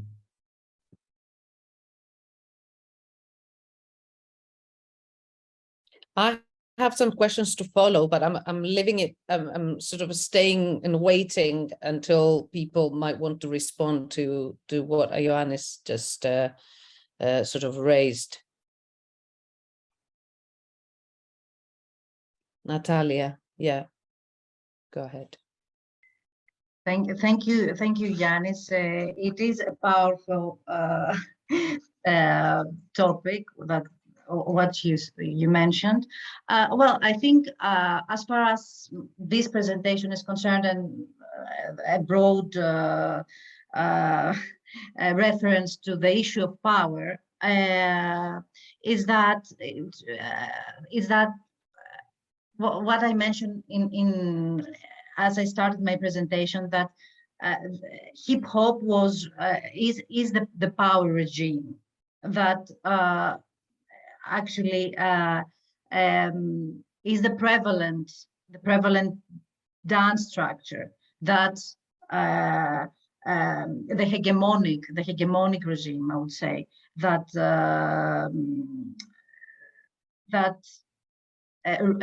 reigns in this framework. So every power relation, I think, from what I've seen in my field, in my long-term field, audiovisual field, comes from that relation of the street styles, of other street styles and ballroom styles to hip hop. So there's a big struggle from women and from genderqueer people to place their stances according to hip hop.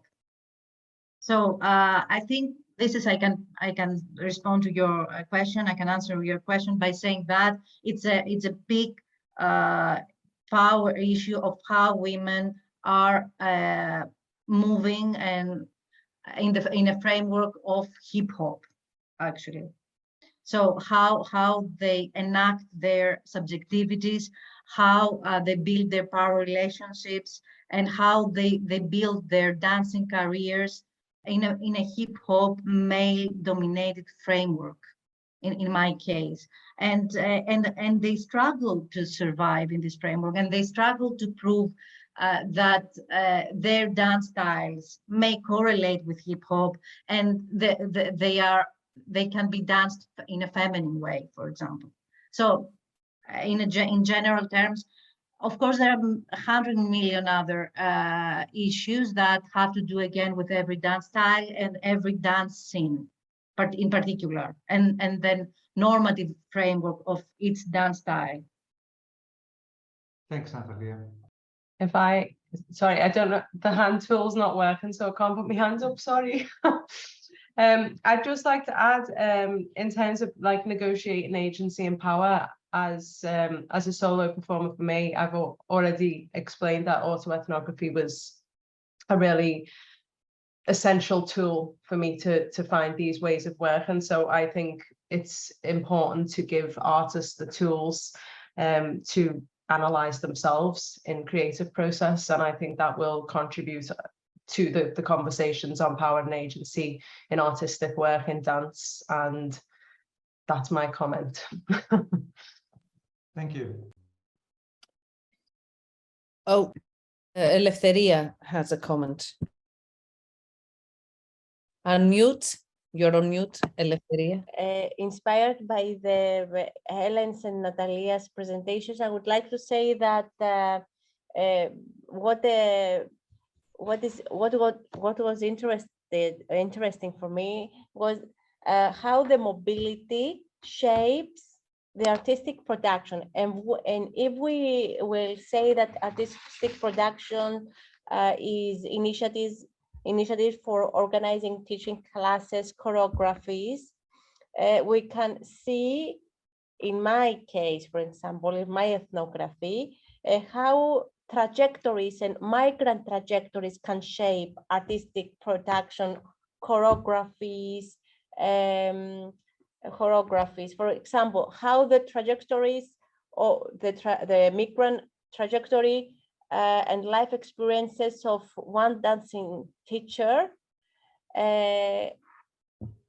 have shaped his perceptions about dances, about teaching styles, about choreographies. This was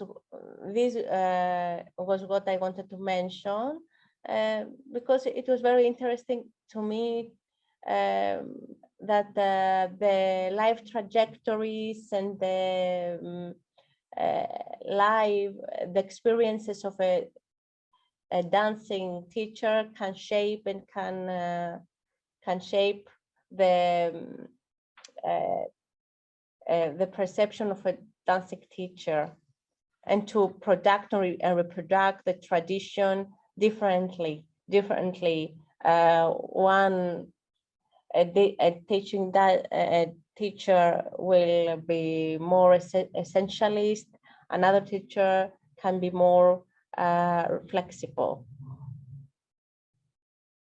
I don't know if what I say it makes sense. Yes. Yeah. Thank you. Yes. Helene? Yeah, thanks, Yanis. To me, this question of power is all over this, of course, in many different ways. But one of the ways in which it's present in my context is that for many West African performers, this ability to do multiple things at the same time, this ability to use one's technical skills and creativity to be a great dancer of Sabara urban dances at home, but also to be able to do contemporary solos, to travel, to be invited to residencies, to teach Afro styles in other contexts whenever the opportunity arises. That for many of these artists, they see this as a very skillful way of reversing unequal relations of power, which they see as being still marked by imperialism. So they speak, some of them speak about it like that, you know, I can use my body and my creativity to reverse some of these relationships, and using these multiple engagements to bypass immigration regimes as much as possible is a way for them to achieve that. It's not the only motivation, but yeah, they always keep these questions of power in mind, and it's a big driver. This pride in at least reversing some of these unequal power relationships to some degree is very important. Thank you, Helene. Thank you. Eleftheria Deltsu, excuse me if I'm not pronounced correctly. Iritsatus. Okay, thank you everybody for this very, very interesting and very inspiring meeting of different perspectives, different kinds of research. I would like to ask a question more of a curiosity to Rovina Gande. And it has to do with your PhD. And I was wondering whether your PhD was really language-centered, more like a written text, and how easy or difficult it was to incorporate the expressive power of a dance performance in a written form, in written language. So my PhD was practice-led, so it was half written and half of it was artistic outputs. So there was like, I think in total, it was like 45,000 words with about 60 minutes practice in total.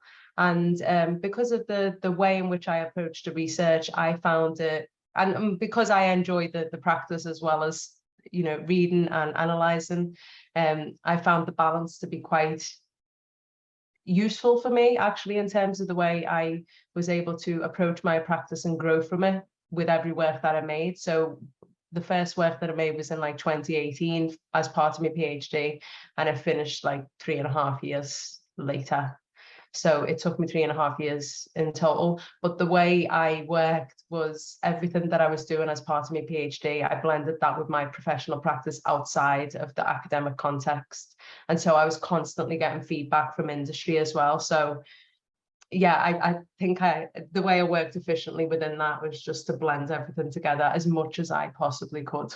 But yet it was half and half. Thank you. But allow me to say that this is just one exceptional case that does everything and manages to manage everything all at once and finish a PhD practice-led within 3.5 years. So that was quite a feat. Quite a case. I'm wondering if there are any other questions, but sorry, Aristula, sorry. Hello, good evening to all. Thank you for this opportunity to watch so many interesting announcements. Thank you very much. And I have a question for Rovina. I'm impressed about your work and your performance. It was wonderful. Thank you for this. And I have a question that is quite methodological about the ethnography you make. How easy is to go from practice and artistry to science and the interpretation of your own choices and your own performance? And what level of awareness is needed to do this? And final, in self-referentiality, if I pronounce it well, how easy is in this research to do this? Okay, thank you for your question. I'm going to start at the end of that question and then work backwards, I think. So in terms of self-referencing, one of the key things for me was the way in which I kept data. So I would write a choreographic journal, but also a reflective journal and a personal journal. So I actually had those 3 documents alongside each other. So if it was something to do with choreographic practice, then I would write in that journal. And sometimes they overlapped, but I just wrote a lot alongside the practice. There was then an element of video documentation where I would watch myself improvise. So improvisation was my main creative tool, and I would write about my visual response to that. So how did I feel now watching that video material back, in comparison to how I felt when I was actually performing within that improvisation. And quite often some of the comments that I'd make in either of those journals allowed me to make artistic decisions within that. It was quite hard to see myself in such a raw state sometimes, but actually those were the best moments that actually made it into the final outputs in the practical works. So don't be scared to see yourself in like a really vulnerable and raw state, because I think that's where you find the best moments. Practice, artistry, what level of awareness is needed? You've got to have your eyes open completely, ask new questions, don't think that you know everything, because you don't. And the more in-depth I got as part of my PhD, the more I realized I didn't know a lot at all. And then I just kept reading and reading and reading. And then I also presented my work to audiences along the way whilst they were being made, not too early, because I think it would have diluted the subjectivity within the work if I would have spoken to audiences too soon. I had to find a state where I was really sure about what it was that I was making. And then when I started speaking to audience, that almost triangulated the data in a way, and it confirmed what it was that I was seeing when I was watching myself back, and how audiences would interpret or feel about the work. And then that gave me a new data set actually that I could go away and analyze. And then in that analysis, I would go back and think about myself again and like, oh, well, yeah, maybe I can think about it this way instead. Or why did I think about it that way in the first place? And why do I think about it this way now? So it's a multi-layered process, and it's always ongoing. Like it just doesn't stop. It still hasn't stopped now, you know, and I've been making work for a long time, but I see that as a valuable trait of making autoethnographic work. Have I answered that question? I think there was 4 parts to it. I hope that was okay. Thank you.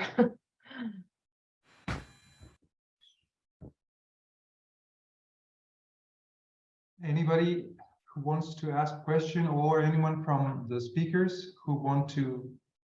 Yes, over to you, Gina. Go ahead. Yeah, actually, I have a quick question for Eleftheria.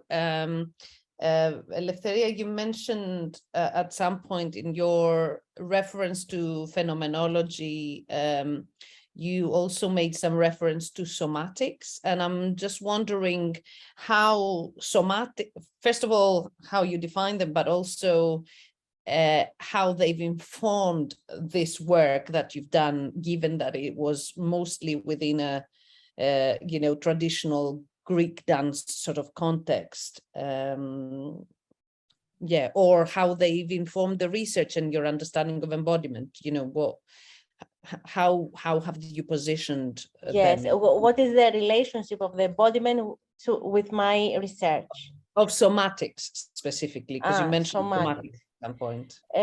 I think that if a dancer, a speaker dancer, is follows the traditional pathway. I mean, is very traditionalist and essentialist. Is one thing. The another thing is to import innovative steps and innovative figures in the dance. These two different people, they think that they are the same. They are Greek Cypriots, but they dance differently. So they use their body differently, and they use their body differently, and they construct their identities similarly in the way that they feel that they are Greek Cypriots. This is the way I relate embodiment and somatic with my research. How the dance, this powerful engagement and powerful instrument is employed by speaker dancer to experience the Greek history through gesture and movements, and to perform and construct themselves. Each person is different and has different perceptions about dance, about traditional dance, and about authenticity. Do I have I answered your question? Yeah.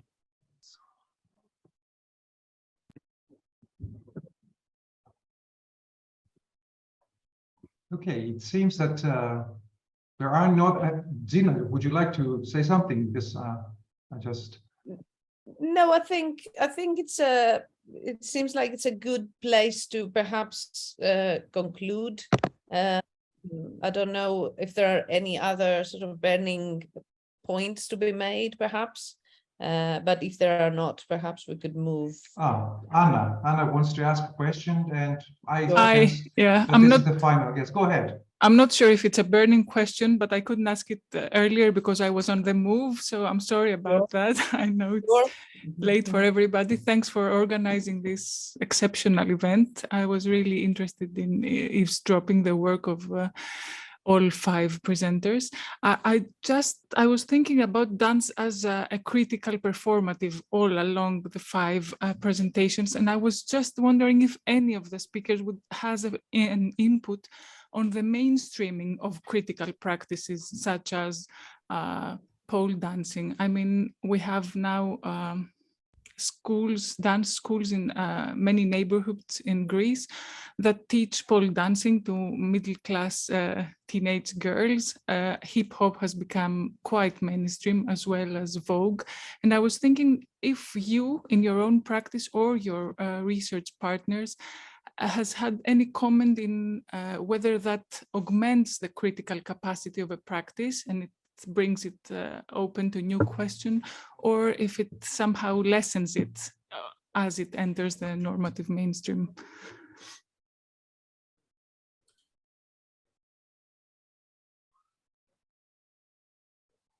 No? I think I'll go first. So I think for pole dance, it allows me to ask more questions. So I do actually teach pole dance alongside making performance work. And I'm very specific about the language that I use when I teach. A lot of teachers, and the way in which pole dance is sold is it kind of uses language of capitalism, which I dislike a lot. I don't agree with it, and when women come to learn from me, or men actually, I'm saying this is a performance for you, this is an experience for you, how is this within your body? Not this is going to make you thinner or stronger for the viewer. So it's just about, for me, it's about the language that I use, and because it's more mainstream, it prompts me always to ask those questions and to actually not just look at pole dance in the context of dance, but in many other contexts as well. So like I've just mentioned, capitalism, for instance, and how women are being sold the notion of empowerment. Yeah. Thank you. Natalia and then Helene. Yes, please. Okay, thank you, Anna, for this. It's a core question, and it takes us again to the issue of power and agency, because every particular dance scene in my field, at least hip hop scene, ballroom scene, and every dance hall scene, every dance scene I'm investigating,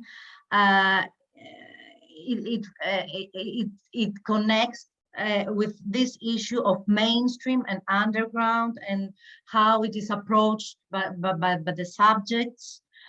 So the only thing I can answer is that it's a huge issue. It's an issue inside the communities. There's a strong antagonism, struggling, lots of different opinions on how to serve its particular scene, different opinions, different groups. So it's a huge issue, and it's true that they have become mainstream nowadays, and they are reappropriated, and that's why it's a very sensitive issue. We can discuss, I mean, further together if you want to know more things about this. Yeah, thanks for the question. So in a West African, Francophone West African context, people wouldn't use the term mainstreaming, but they are concerned with something similar. And so, for example, many performers will say that in the past, African dancers could only travel with neo-traditional performance. So that became so standardized in a way that it was completely stifling creativity, because there were all these expectations as to what African dance had to look like. And that's one of the reasons why many of them were attracted to contemporary dance. But now they find that similarly, there is an expectation from European funding agencies, festival organizers, and so on, that African contemporary dancers will speak to, big social and political themes, that they will play the role of social and political critics in a way that is sometimes lacking, in a way that funding agencies sometimes feel is lacking in Europe, rightly or wrongly. Sometimes they think, well, in the global South, people are more likely to have this urgent political content, and that's where we can find it. But some performers find this in turn to be a straitjacket. Some of them say, yes, I may have, some political or social issues I want to work on. I may want to reflect on these questions of inequalities in the ability to move, for example. I may want to reflect on the legacy of colonialism, but I may also simply want to make abstract work. I may want to be Merce Cunningham, as some of them say, but I can't do that because that's not what is expected of African dancers. So yeah, I think in all contexts, people do face similar issues. Thank you very much, and sorry for taking up so much of your time. Thank you for, it's a great question. Yeah, excellent question. Great.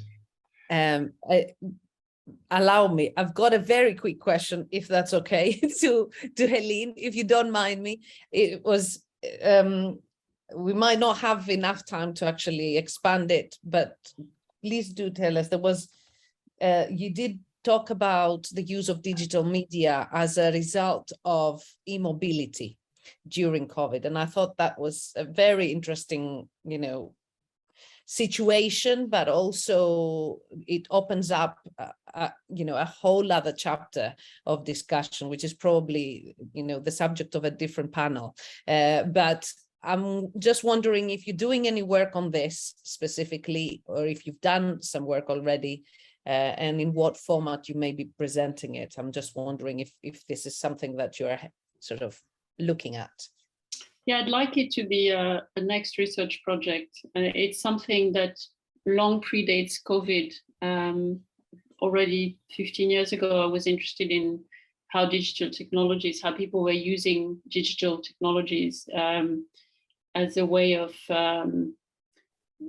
getting around these issues of mobility in multiple ways, including collaborations,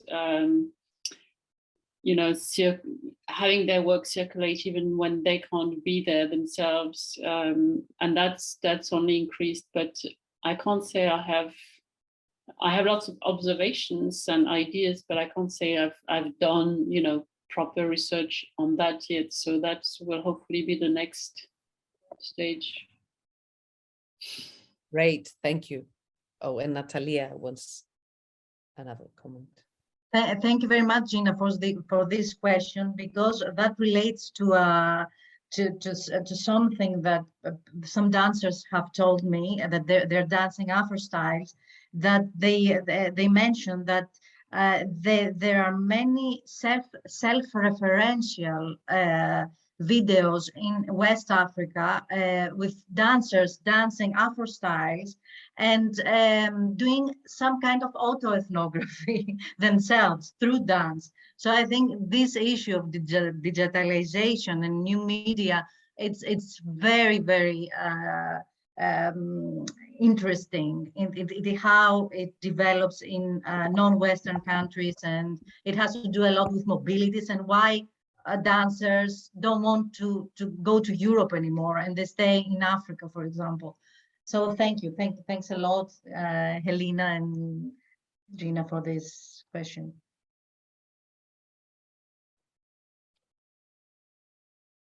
Okay, I think we can close it, right?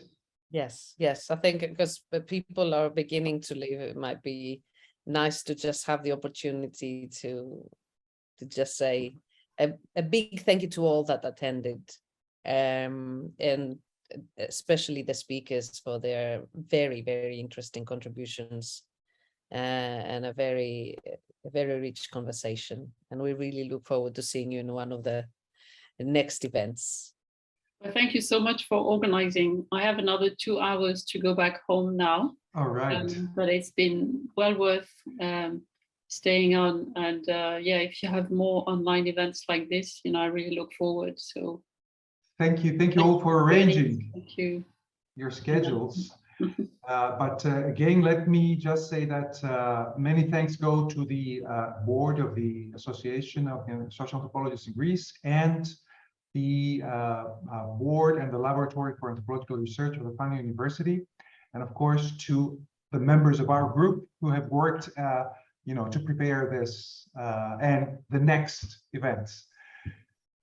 Thank you so much, everybody. Thank you. Okay, take care. Thank you, everybody. Thank you. Take care. Bye-bye. Bye. Bye. Bye. Night. Good night.